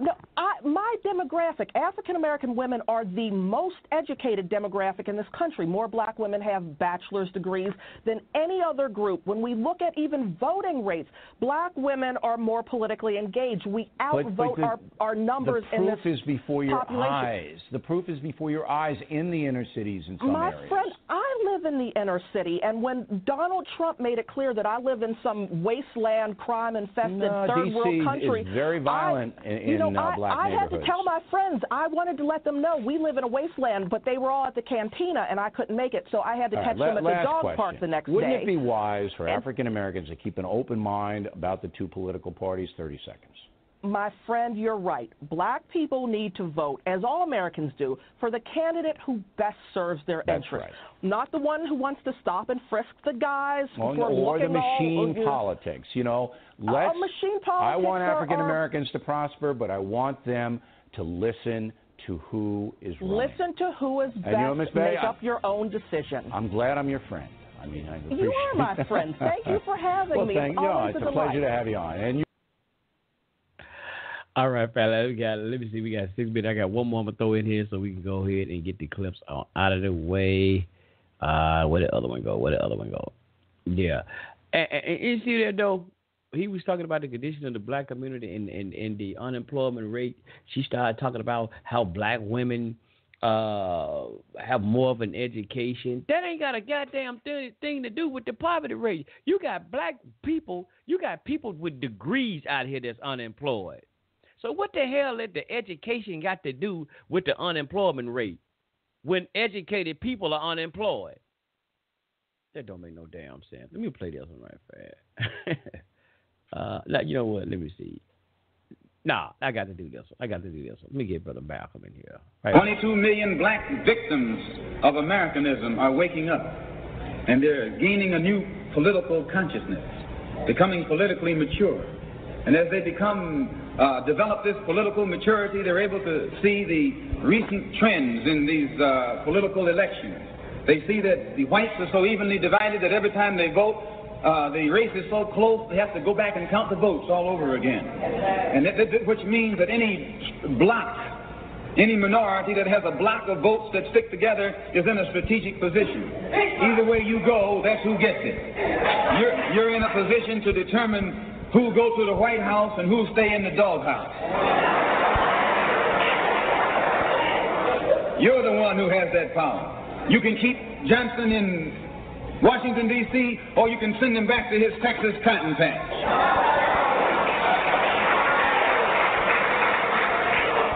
You're the one who sent Kennedy to Washington. You're the one who put the present Democratic administration in Washington, D.C. The whites were evenly divided. It was the fact that you threw 80% of your votes behind the Democrats that put the Democrats in the White House. When you see this, you can see that the Negro vote is the key factor. And despite the fact that you are in a position to be the determining factor, what do you get out of it? The Democrats have been in Washington, D.C. only because of the Negro vote. They've been down there 4 years. And all other legislation they wanted to bring up, they brought it up and gotten it out of the way, and now they bring up you. And now they bring up you. You put them first, and they put you last. Because you're a chump.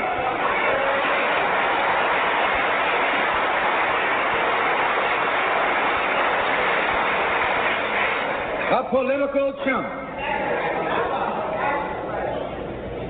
In Washington, D.C., in the House of Representatives, there are 257 who are Democrats. Only 177 are Republicans.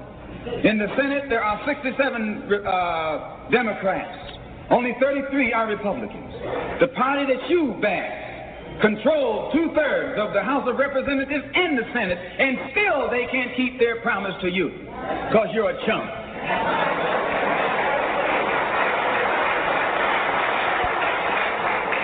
Anytime you throw your weight behind a political party that controls 2/3 of the government, and that party can't keep the promise that it made to you during election time, and you're dumb enough to walk around continuing to identify yourself with that party, you're not only a chump, but you're a traitor to your race.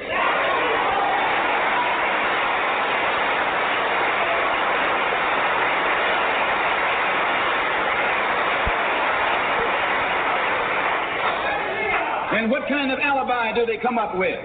They try and pass the buck to the Dixiecrats. Now, back during the days when you were blind, deaf, and dumb, ignorant, politically immature, naturally you went along with that. But today, as your eyes come open and you develop political maturity, you're able to see and think for yourself.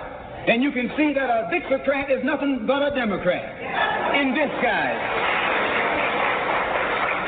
You look at the structure of the government that controls this country. It's controlled by 16 senatorial committees and 20 congressional committees. Of the 16 senatorial committees that run the government, 10 of them are in the hands of Southern segregationists. Of the 20 congressional committees that run the government, 12 of them are in the hands of Southern segregationists. And they're going to tell you and me that the South.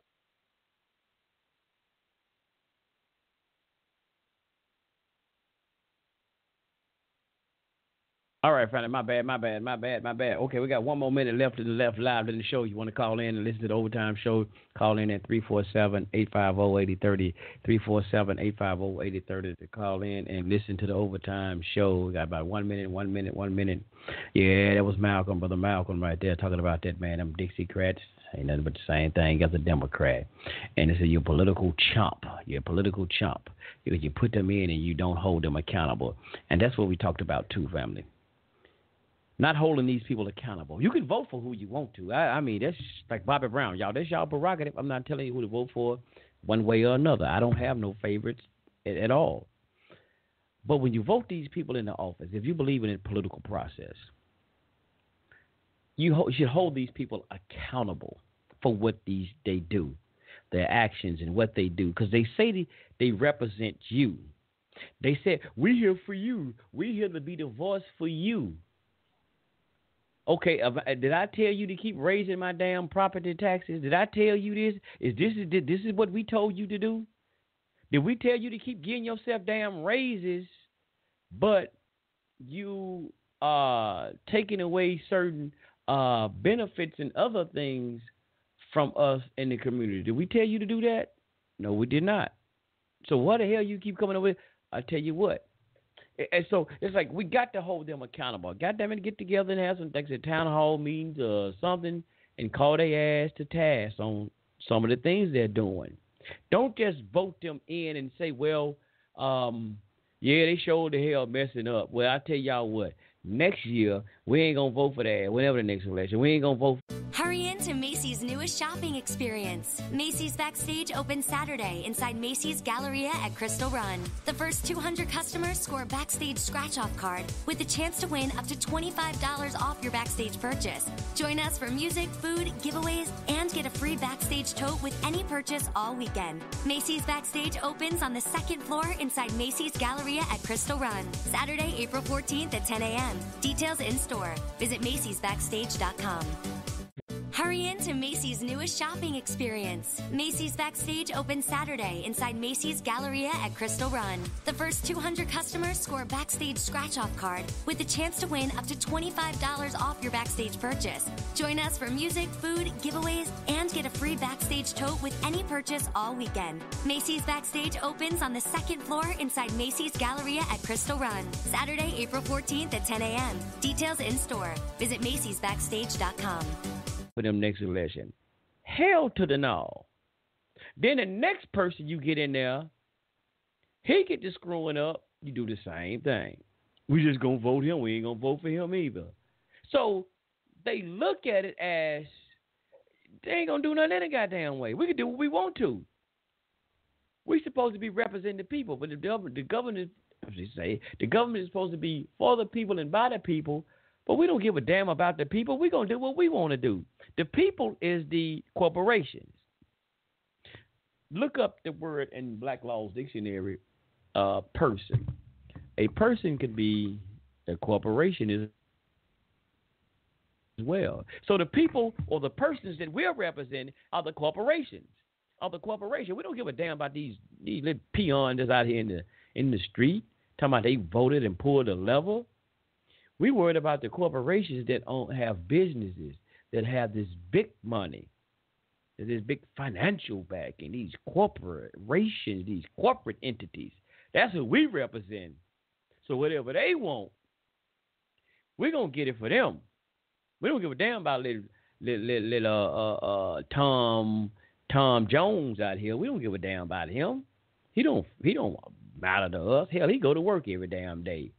We just charge his ass some extra taxes. Put some extra taxes on his ass. Raise his house note up. Put some extra sale tax on his damn ass as a house note. Well, as a matter of fact, raise the light bill up. I'm saying that because that's what the hell they did here in the city of Memphis.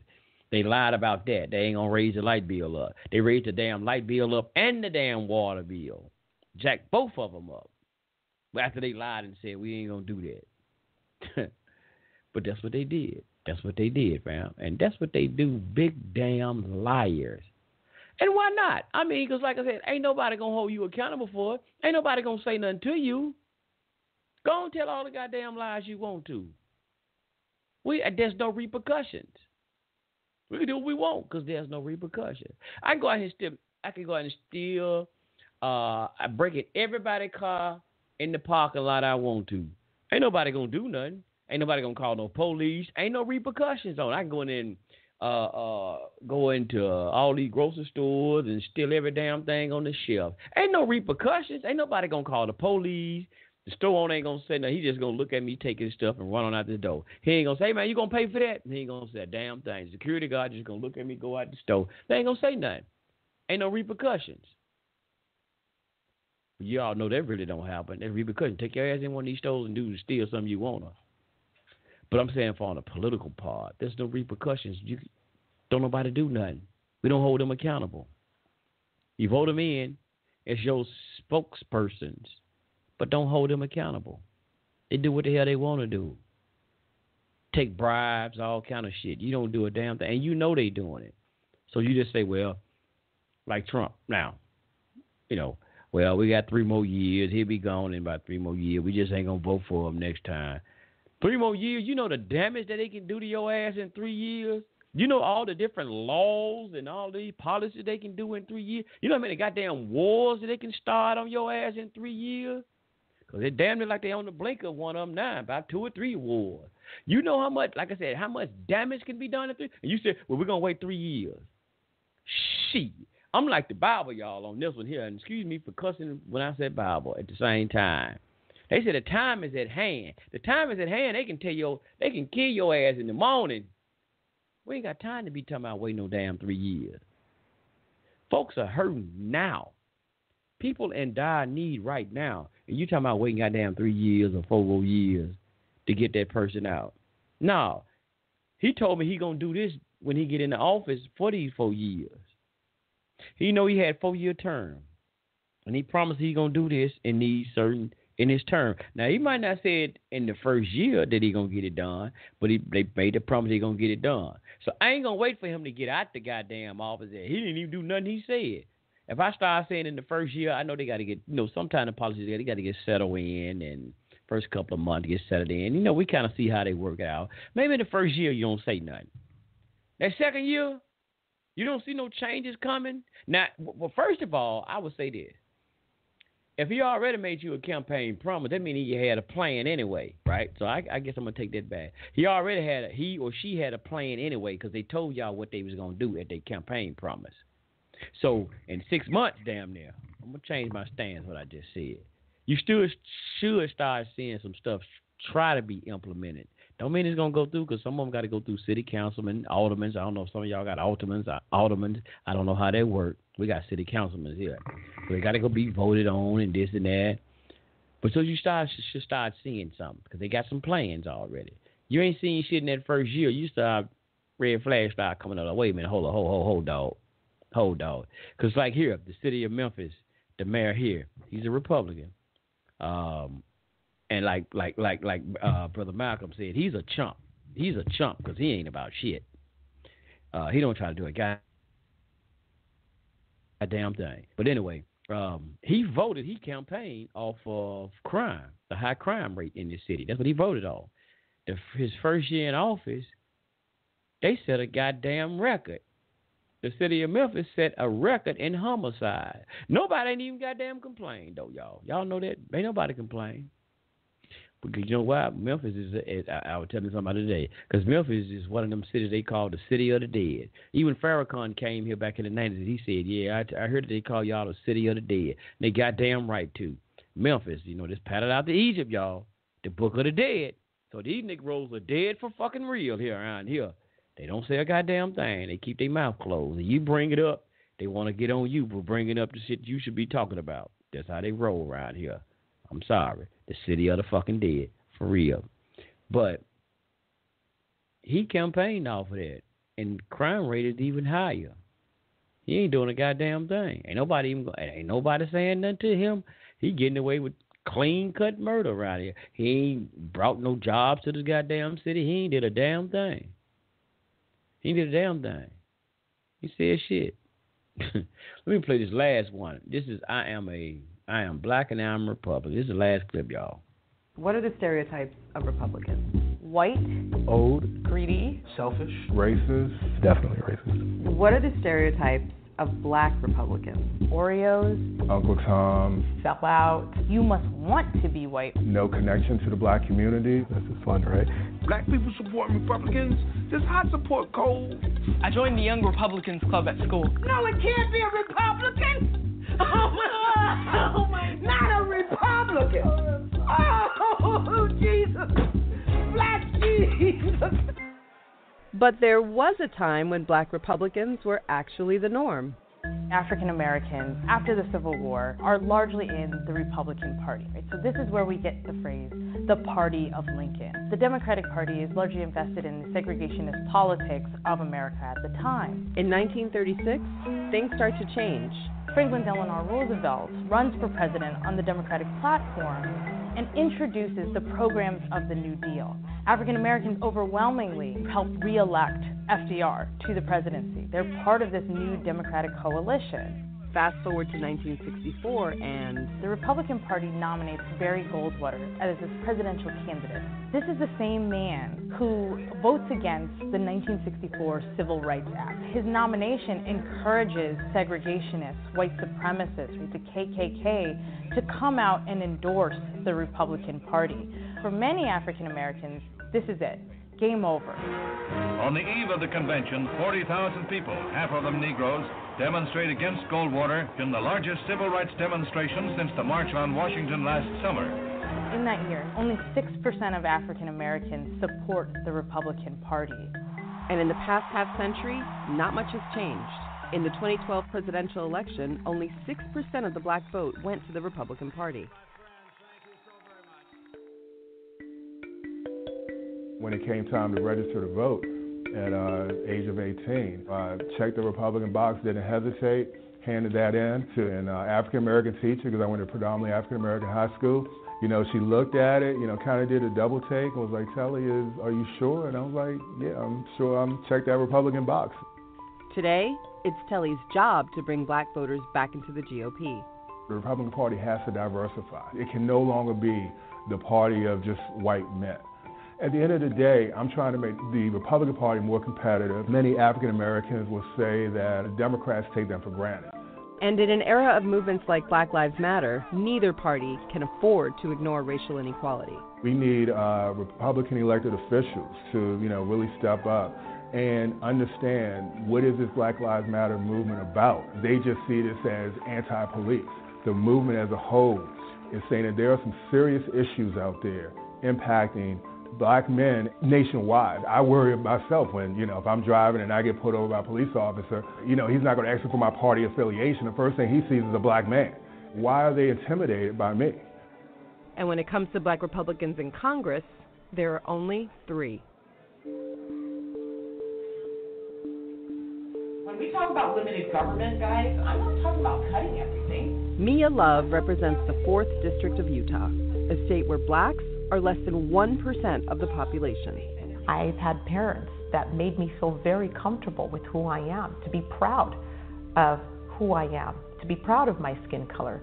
She's the first black Republican woman in Congress ever. Do you feel accepted by the Republican Party? I am here because there are people that don't quite look like me that said, she believes in the same things I do, in fiscal discipline, limited government, personal responsibility. And a pull yourself up by your bootstraps mentality. For Mia, it goes back to her parents. My mother and father immigrated from Haiti in the 70s. My dad came here with just $10, and he worked so hard. He worked 3 jobs at times. I remember I'd come home and I'd say, Dad, hey, I'm eligible for free lunch. And he's just like, hey, we're not there. Hard work, education, thrift can take you far beyond what a government program can give you.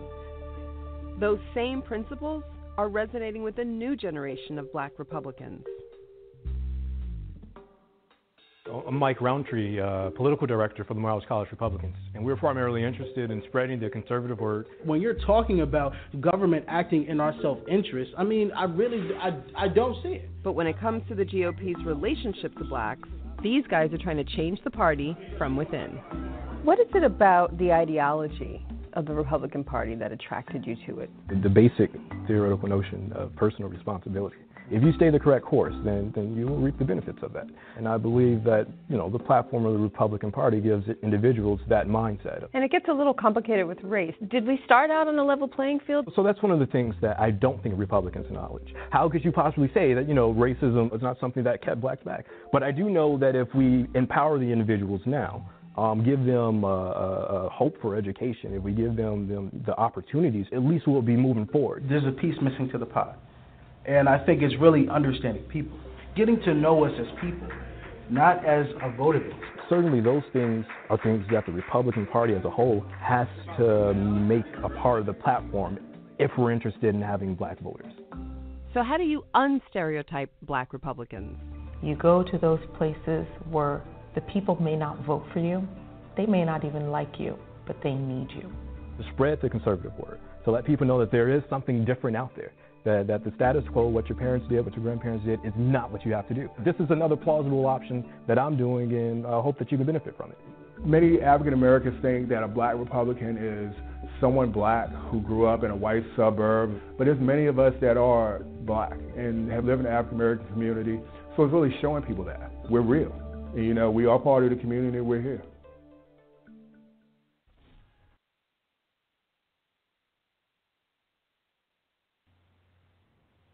All right, my friend. We back in the house. Yeah. Oh, man. I'm just trying to look up some things here, and then lost my backup phone. So I hope this thing don't go out. Yeah. We do have some black conservatives in there. And I told y'all, man, I'm somewhat... Let me look this thing up again. I'm somewhat of a conservative. Not political, not, dealing with political affiliation, but when it comes down to values and things of this nature, I'm somewhat conservative. Let me give y'all it again. The definition of conservative. Holding to traditional attitudes and values and cautious about change and interventions. Typical in relation to politics or religion. See, somewhere else. A person who's adverse to change and hold to traditional values and attitudes, typically in relationship to politics and religion. And there's certain things I say I'm conservative too. Try to hold on to different values, true family values, and it's true values as we as a community or a group of people in this country, blacks, so-called black people, once had. I'm conservative about that, trying to hold on to that value of it used to be if you didn't have and I had, we can, I share with you, I know you in your shortcomings. And like I said, if you got peanut butter and you ain't got no jelly, I got the jelly and you got a bit, we're going to make a sandwich. We both going to eat. We're going to share. So that's how I gotta look at those values to try to hold on to those like that. But when we look at the Democratic Party, and I looked up the word liberal, and the liberal always too, and look at some of these what they try to implement out here. A lot of these social programs, and I really say these handicapped ass programs, well, they are put out there to help handicap you. And I can't remember how that quote y'all goes, but it's something like the Democrats will be primarily, they're the type of people that they won't teach you how to fish. They will just bring you the damn fish every day. And you'll get so dependent on them bringing you the fish, but you still ain't taught you how to fish. So you don't know how to go and fend for yourself. So they are, because you're always looking for them to bring it. Then all of a sudden one day they stop bringing you fish. And now you don't know what to do. You're hungry. You don't know what to do. You don't know how to go out and go get the fish for yourself to go eat. So you sit there and you starve to death because you've never been shown how to go out and get your own food. So you sit there and starve. So our thing is we don't need to be handicapped. We don't need your social programs. We don't need, and some instances, you might need for elderly and maybe people that's disabled might need certain, programs to help them. I can understand that. But, all of these, like you got a lot of young people that's out here right now, able-bodied people that's out here on welfare, the food stamps and all of this stuff they getting, able-bodied. They, a lot of people say maybe you got to get a job or start your own business or something, not sitting back on the goddamn welfare. Your mama was on it, so you think it's inherently passed down that you're supposed to be on food stamps and welfare. So you went to school, you graduated now. You went to school and graduated, got a high school diploma. You don't have a baby as soon as you got out of school. Now you had to get some welfare because you had the baby. Now you you constantly having babies year after year after year after year after year, and constantly getting more stamps, and welfare. You're like, shit, I ain't working, huh? You don't got dependent, man. That's not how this thing is supposed to be. Family, we know better than that. We know better than that, man. Look, we didn't go through all of the changes to become a free people to sit back and still be dependent on the government to take care of you. That's not why you had brothers like the Frederick Douglass, the abolitionists, and all of these people that came to have, like the Frederick Douglass, and you had the great Reverend Nat Turner, Sister Sister Harriet Tubman. They didn't go through all they went through for you to still be dependent on the government. Shit, if that, they should have left your ass on the plantation then. Should have left you on the plantation, let the slave master take care of you. That's not what we're supposed to be doing, family. We're supposed to be thriving. So, like I said, when the people ask, what the Republicans doing for us? Like I said, I have no dog in the hunt one way or another. But I just had to throw out, say, what the Republicans doing? They ain't doing nothing for black people either. Like I told y'all earlier, hats off to them. They ain't got no fucking business doing nothing for black folks. They ain't got no business, goddamn it, giving you no goddamn handouts. Because they constantly giving you shit, you ain't going to try to do nothing for yourself. You're not going to try to provide for yourself.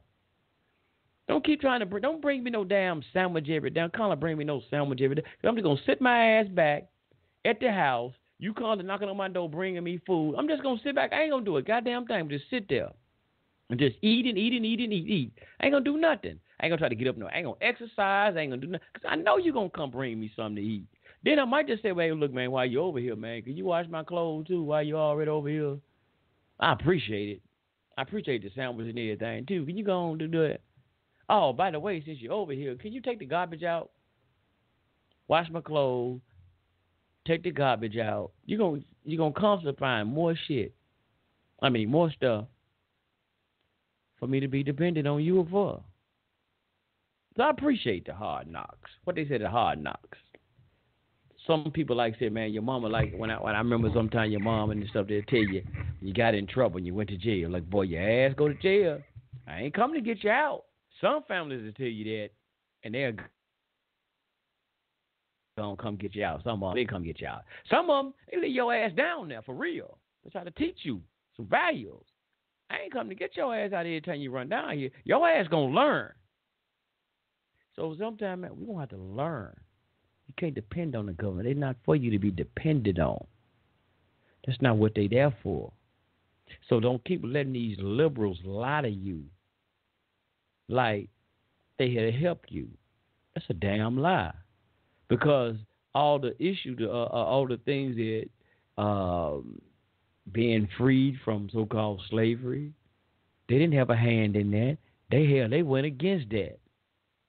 They didn't have no hand in that with Abraham Lincoln signing the Emancipation Proclamation. They didn't have no hand in that. For instance, like they said, John Will Booth was a damn Democrat that shot Abraham Lincoln because he goddamn it did this Emancipation Proclamation. Look at all these other things they did. Jim Crow law, all this stuff. The Klan started by Democrats. And everybody got them old goddamn 3 pictures on the wall. John F. Kennedy.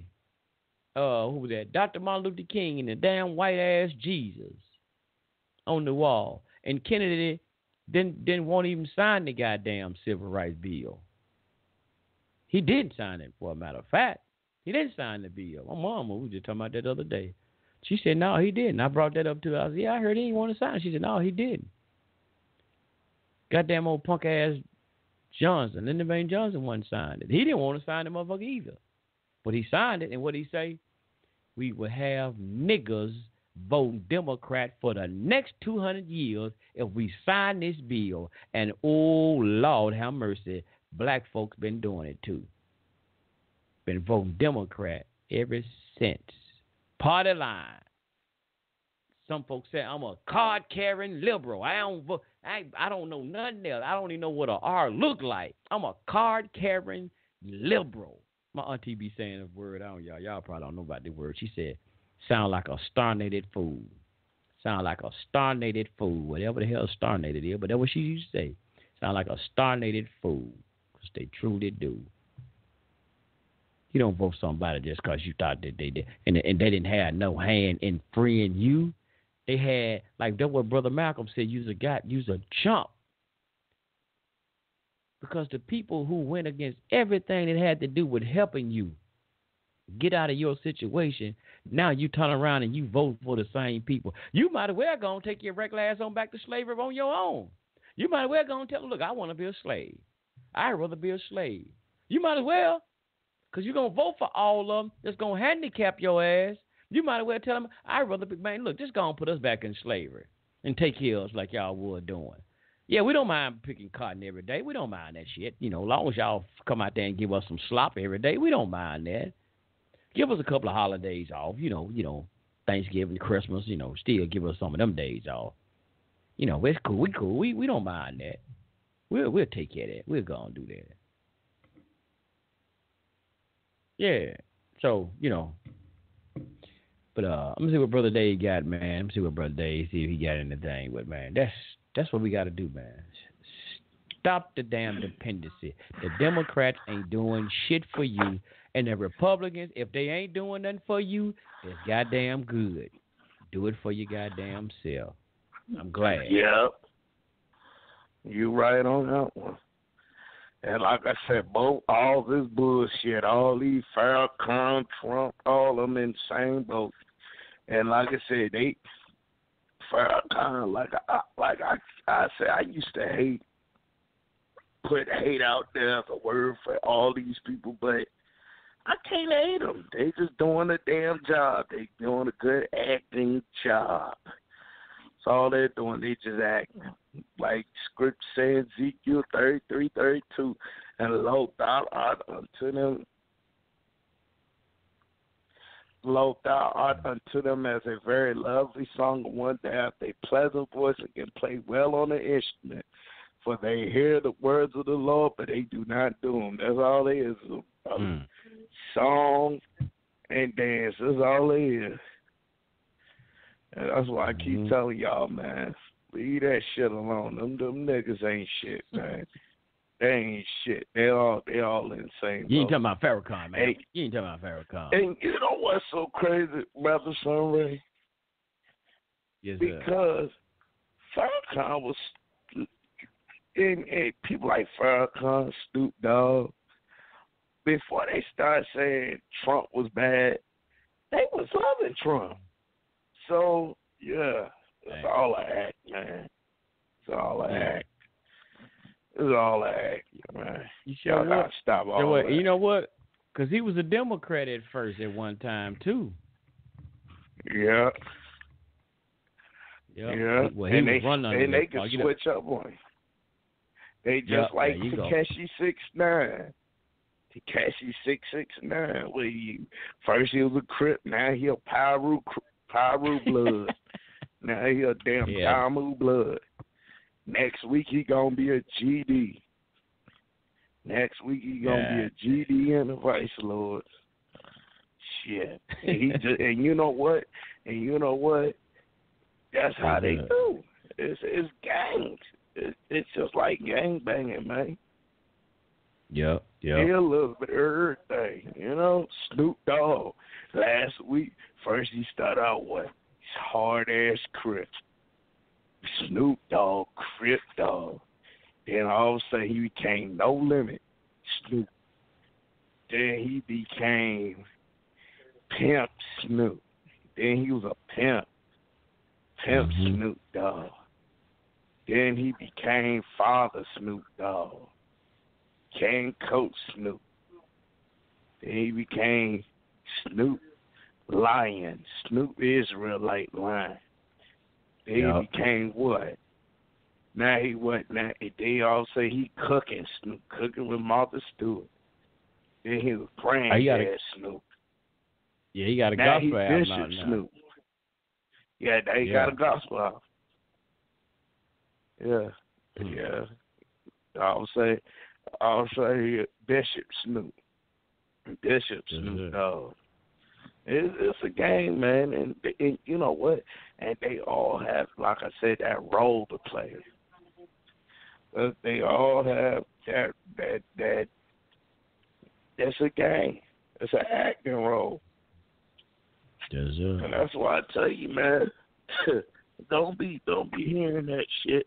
All of you, they for a stain for shit. They don't even know what the fuck they for. That's why Snoop Dogg and, like I said, Trump switch sets. Like this is set true. Bullshit, man. I don't even listen to that shit. Yeah, but I had to say this though, brother Shalagia. Now, like, cause you mentioned, we were talking about the abolitionists, but I do have to say now, just like, for instance, it is a lot of game being played, but here's something that I do know white folks about. That I learn about white folks too.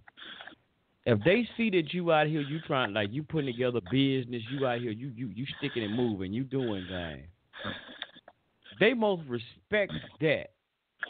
They respect that.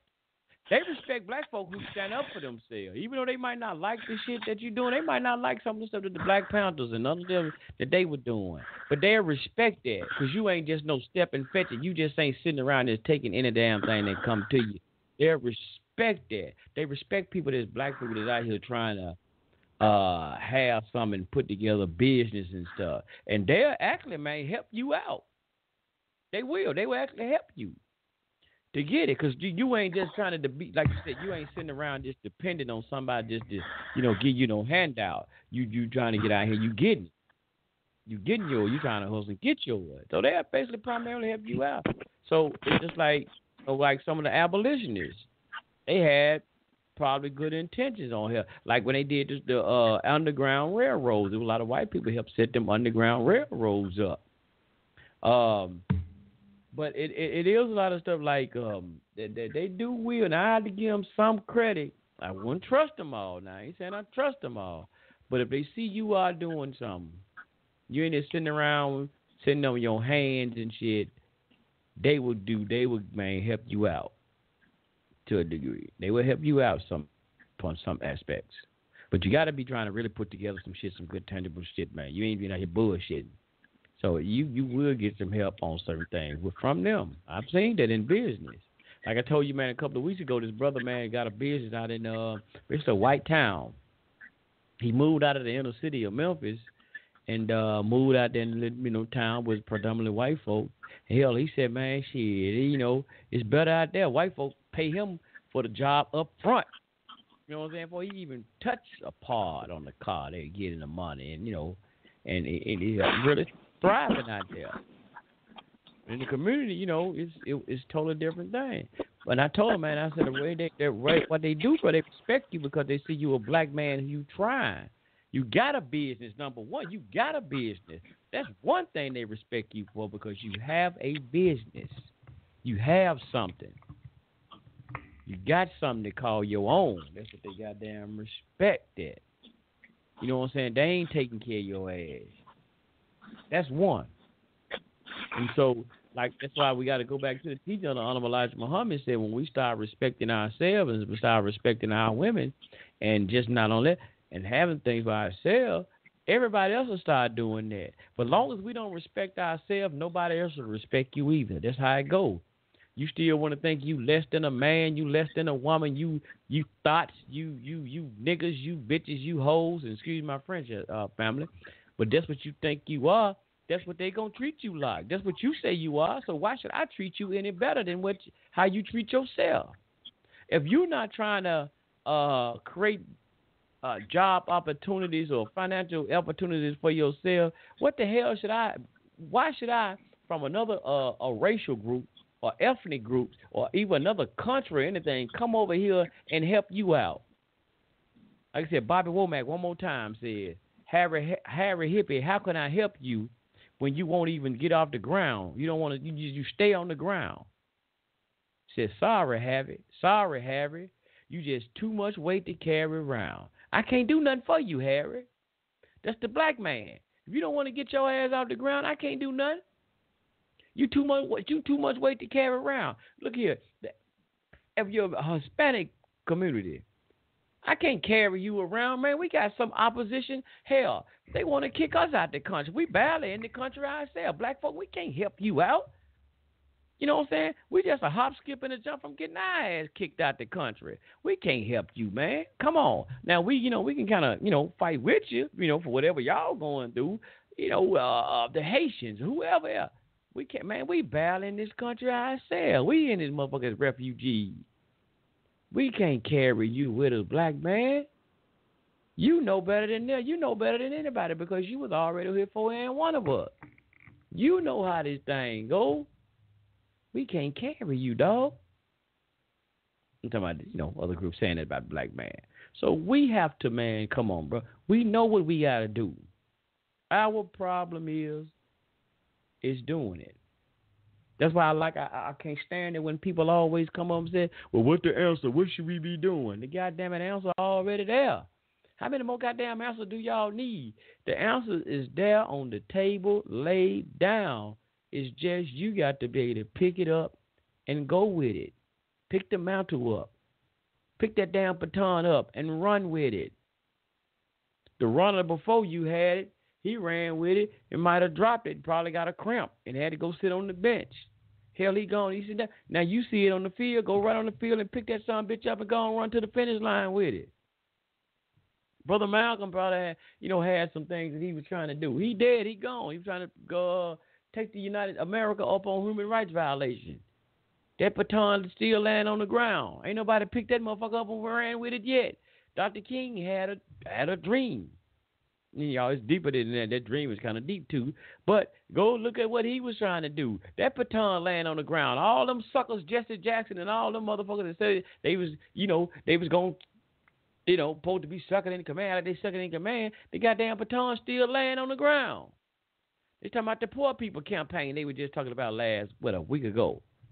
Huh? We still got a lot of poor people. Dr. King been gone, 6 to 8? Still all of your damn poverty in our community?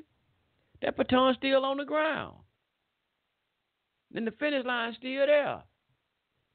The finish line's still there. Ain't nobody even running towards that motherfucker. All these other racial groups sitting on the sideline.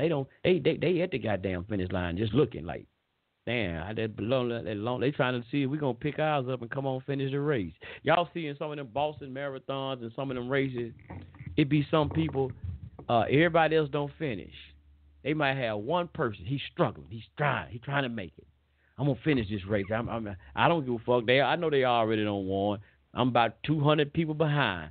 I'm just gonna finish, just to say I finish, just to have an idea and let you know I finished this race. And y'all will see everybody else sitting there. He's struggling, catching cramps, everything. Somebody probably had to, 2 or 3 people probably had to go back there and grab him, put their hands on his shoulder and try to damn near help him across. But he's straight, dragging his leg. They trying to bring him on cross. People cheering. Yeah, you can do it. You can do it. They so happy that they didn't give up. They come and he finally make it across the race. He get more applause. The dumb person get more applauses because they made it across the race. They didn't give up. They get more applauses from more than the person who came in first, more than the person who came in second, more than the person who came in third, because they was cheering because that person didn't give up. They thrived. They did their best to make it. They didn't give a fuck if they was 200 behind, came in 200 place. They just had that idea, I gotta make it. That's how we gotta do. We don't give a goddamn. They said we the last on the totem pole as black people. But look, people are looking for us to make it to the goddamn finish line. So our thing is, when we going to pick them goddamn batons up, tie our shoes up, and run to that goddamn that line. What they say when Jesse Jackson was running for president? Run, Jesse, run. We got to start running, y'all. Act like that goddamn, today Friday the 13th, by the way. Act like Jason behind y'all with that motherfucking chainsaw. Run, run, run. You know how them white women be running and moving, but don't y'all fall down, goddamn it. We already down. You know, black folk, we don't fall down. We still land on the ground. We gonna get up, y'all. Jason behind us running with that axe, with that pick, whatever the hell he got, he finna kill our ass. You gotta run, y'all. Run for safety. Run for success. As it says in Islam, Hayal Salat, Hayal Salat, Hayal Falah, Hayal Falah. We come to success. We come to prayer. We come to success. We got to have Hayal Falah. We got to come to success because success is waiting on us. But we just got to go and get it, y'all. It ain't just going to come knock on your door. We got to get it.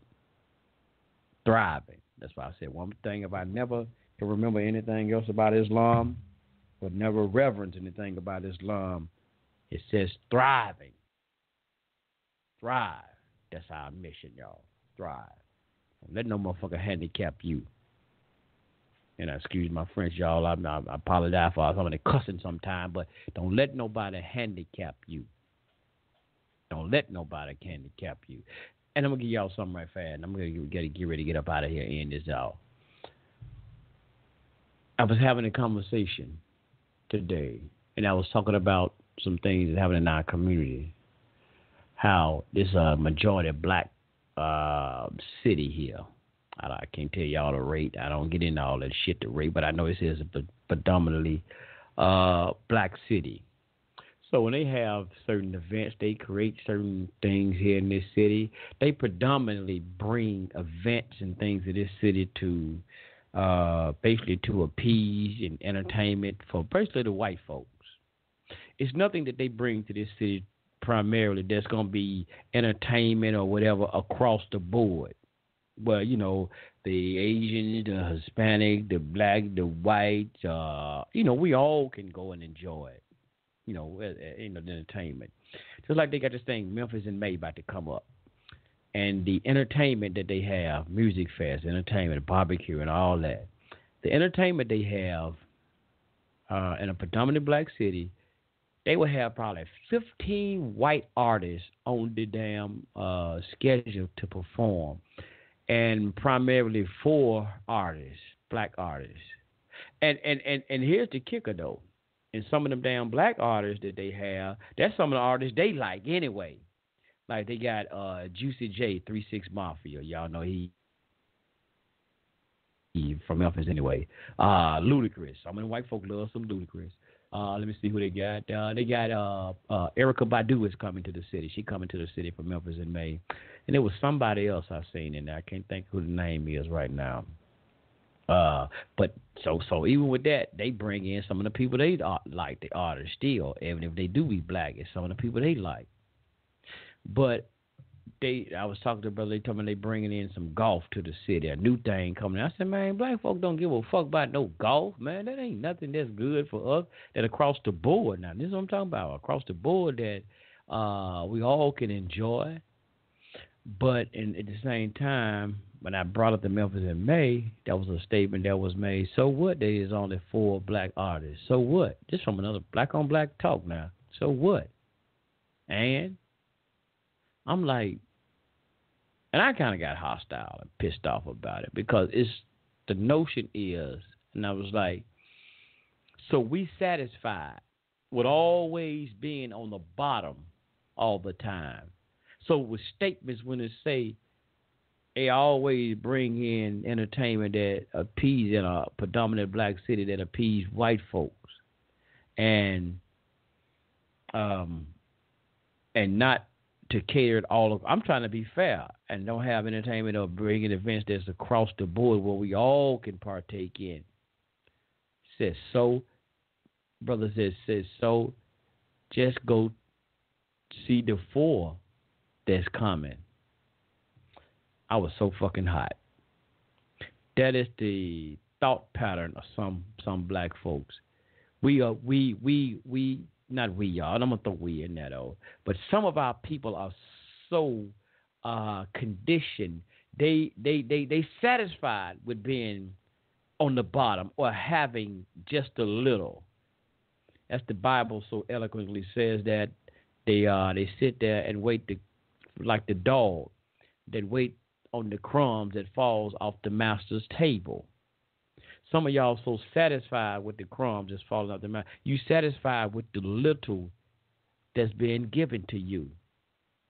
So that's why we said we talk about freedom, justice, and equality. Equality, equal, across the board. If I'm gonna be in this mother sucker, this place they call America, if I gotta pay my equal taxes to you, I want fucking equal justice. I want equal rights. I want equal entertainment. Even when I have entertainment, I want some equal entertainment too. If we got some music artists coming in, you got 4 white artists, you got 4 black. I mean, you got 2 white artists. You bring in, goddammit, 2 black artists. Huh? Don't bring in no 3 white artists and then you bring in 1 black artist. And I'm paying my money across the board the same amount. Hell to the nizzle. That's why they had the thing about the sit-in protests and stuff at the restaurants back during the civil rights era. If I got to pay the same amount of money for this goddamn hamburger, I got to go to the front door and pay $5 for this hamburger. But you tell me I got to go out to the back door and sit out there and eat. And these white folks paying the same amount, $5. They can sit their glass in there and eat right then and there and be comfortable. But I got to sit on the back on a little stoop or a little stand. No, this ain't going to work. Sitting in the back in the alley with the goddamn flies and eat my $5 burger. That don't work. So you're going to give me my goddamn dollar for $3 or $2 or something. If I can't have the luxury, I can't have the freedom, I can't have the equality that I need, and I'm paying the same price, are you crazy? I'm like Grady. Are you crazy?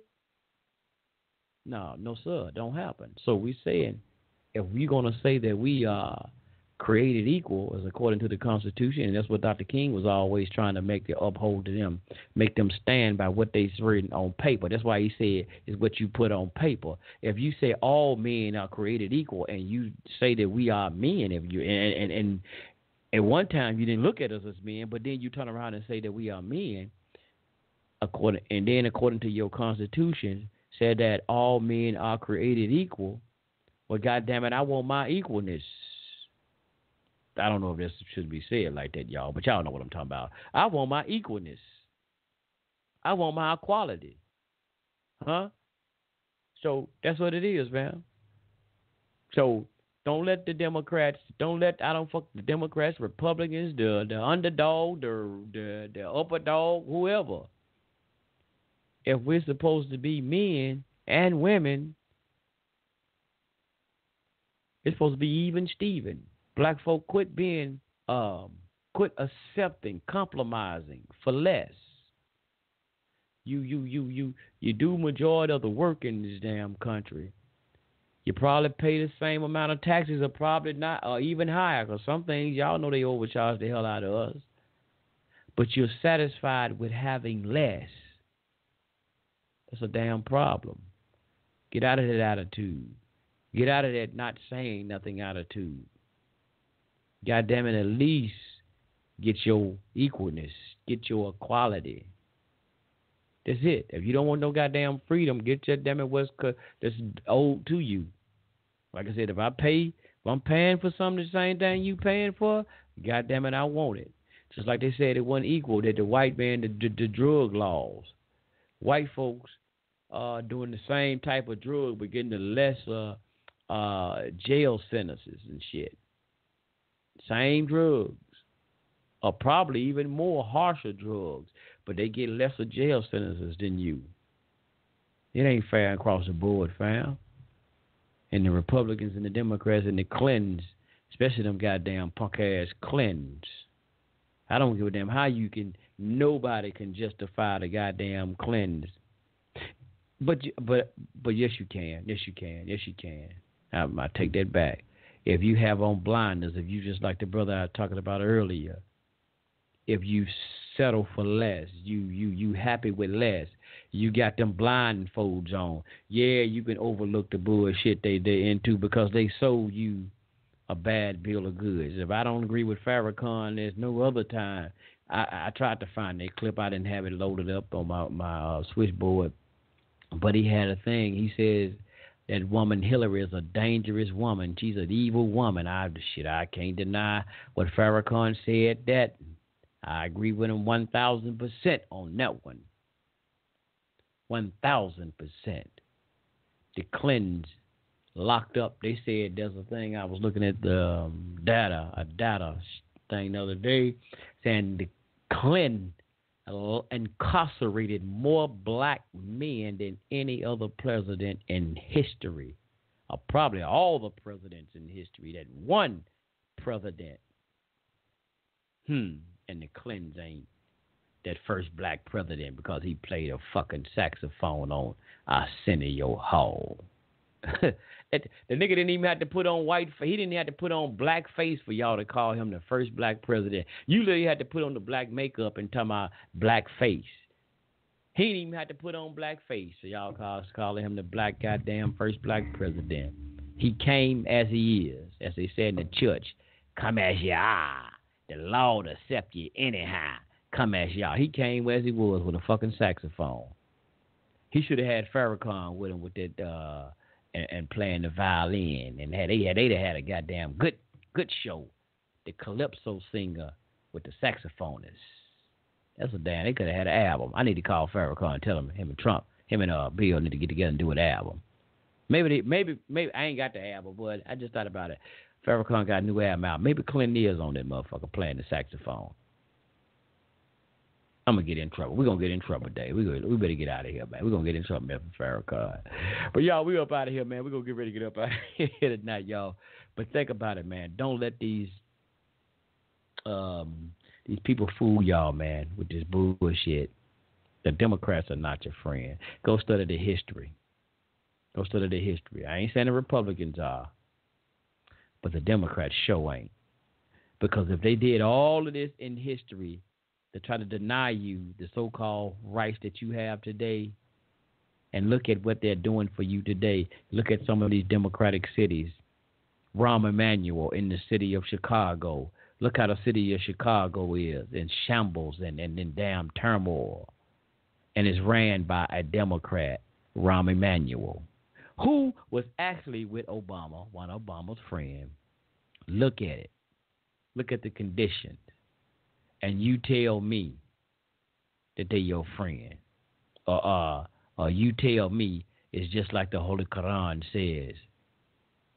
They pretend to be your serious advisor all the time. As it did, like Shaitan said, he told Allah that I will salt them from their right.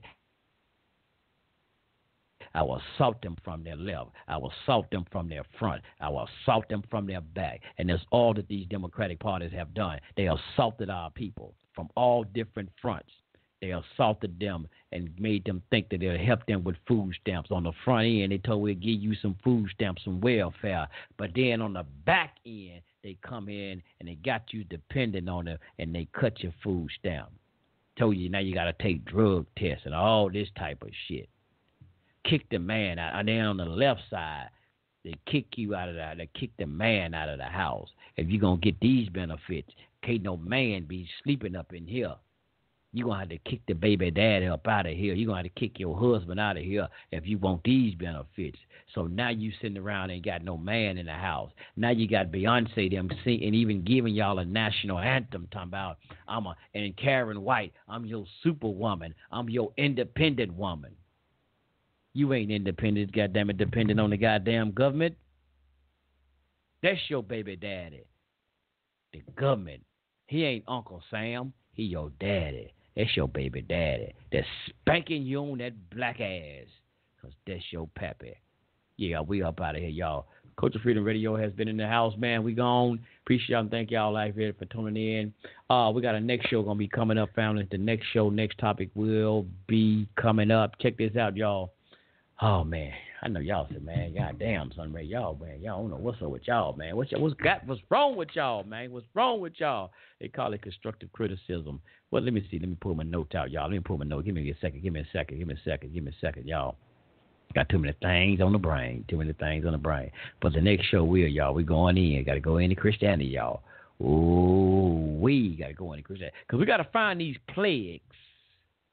We got to find these plagues. We got to find these strongholds. We got to find all of these viruses that's plaguing our community, y'all. When we talk about what's wrong with our community, it's like they said, to every cause there is an effect. Cause and effect. We got to find out what is affecting us. What is the effect? I mean, not the effect, but what is the cause that is affecting us on making us act the way we do in such a manner the way we doing in our community. We looking at how the murder rate we're killing each other, the hatred, the disunity amongst each other. We looking at all of that. These are the effects of something. These are the effects of something, but God damn it, there got to be a cause. Look at here. When you got a fever, you throwing up. Excuse me, I hope ain't nobody eating, but you're throwing up and all this type of stuff. Your stomach ache. You got to run it off at the stomach. There's something that's causing these things that's happening to you, or what we say, these effects. And it may be a flu. These symptoms are the effect by the high fever, your stomach running off. These are the effects because you have this thing called a fever. So we have something in our community causing us is affecting our mindset, our thought pattern. So I can't stand this nigga. I'm trying to kill that brother because I don't look at him as my brother. What has caused us to make us think this way? And at one particular time, we used to say, what's up, my soul brother? What's up, soul brother number one? What happened when we were soul brother? Now he ain't nothing but a nigga. What happened to this? The woman was, what's up, my sister? What's up, my soul sister? Now she that bitch over there. That thought, that's it. That hoe over there. She went from my soul sister to that thought over there. Come on, y'all. How did we get here? There's a song. Well, who was it? I can't remember who it was. It said, how did we get here? There's a song that said, how did we get here? I ain't going to sing the song. They the singer of the show. I can't sing. But the next show, y'all, topic, get up in here. Let's get up out of here. Next topic conversation is the black church leading the black community to hell. Uh-oh. What you say something, Ray? Say it again. Is the black church leading the black community to hell? Y'all want to be in the house with them right here. I told, man, I don't know what's going on. Dave, stop doing all these topics, man. Stop coming up with all these topics, Dave. I'm going to blame Dave, y'all. The devil made us do it, y'all. I ain't going to blame Dave. The devil made us come up with all these topics, y'all, because we got to do it, y'all. We got to eradicate the bullshiggity. We got to make y'all think about what's going on. While everybody else want to debate about the information, goddamn it, we're going to put the information out and we're going to debate the bullshit so y'all can wake up and start thinking about it. Stop being scammed by all these goddamn country community pimps. I don't know how I came up with that, but I just think I just throw it out there anyway. But yeah, I don't know if Brother Dave got some closing comments, and we're going to get up out of here. Nah, just stop believing. Like Flavor Flav said, don't believe the hype. Don't believe that damn bullshit. Democrat, Republican, all that president, religion is all bullshit, man. Throw it out. Throw it out. Throw it in the garbage. Like Fabulous said, just throw it in the bag. Shit. Brother Sunray, you say you work as a garbage man. Tell him to throw that garbage out.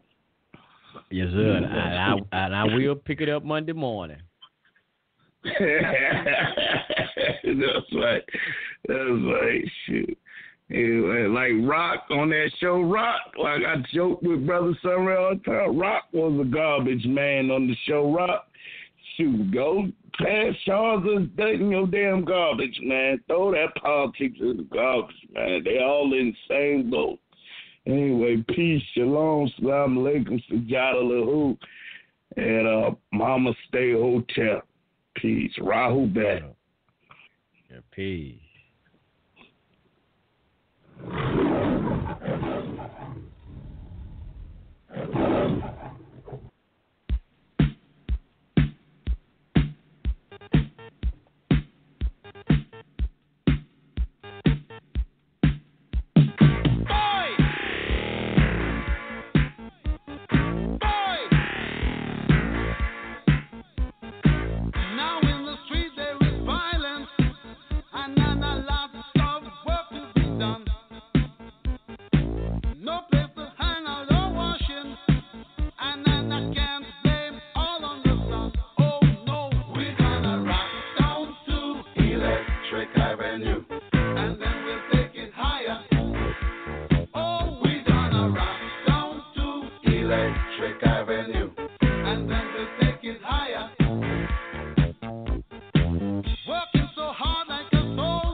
Hurry in to Macy's newest shopping experience. Macy's Backstage opens Saturday inside Macy's Galleria at Crystal Run. The first 200 customers score a Backstage scratch-off card with the chance to win up to $25 off your Backstage purchase. Join us for music, food, giveaways, and get a free Backstage tote with any purchase all weekend. Macy's Backstage opens on the second floor inside Macy's Galleria at Crystal Run. Saturday, April 14th at 10 a.m. Details in store. Visit Macy'sBackstage.com.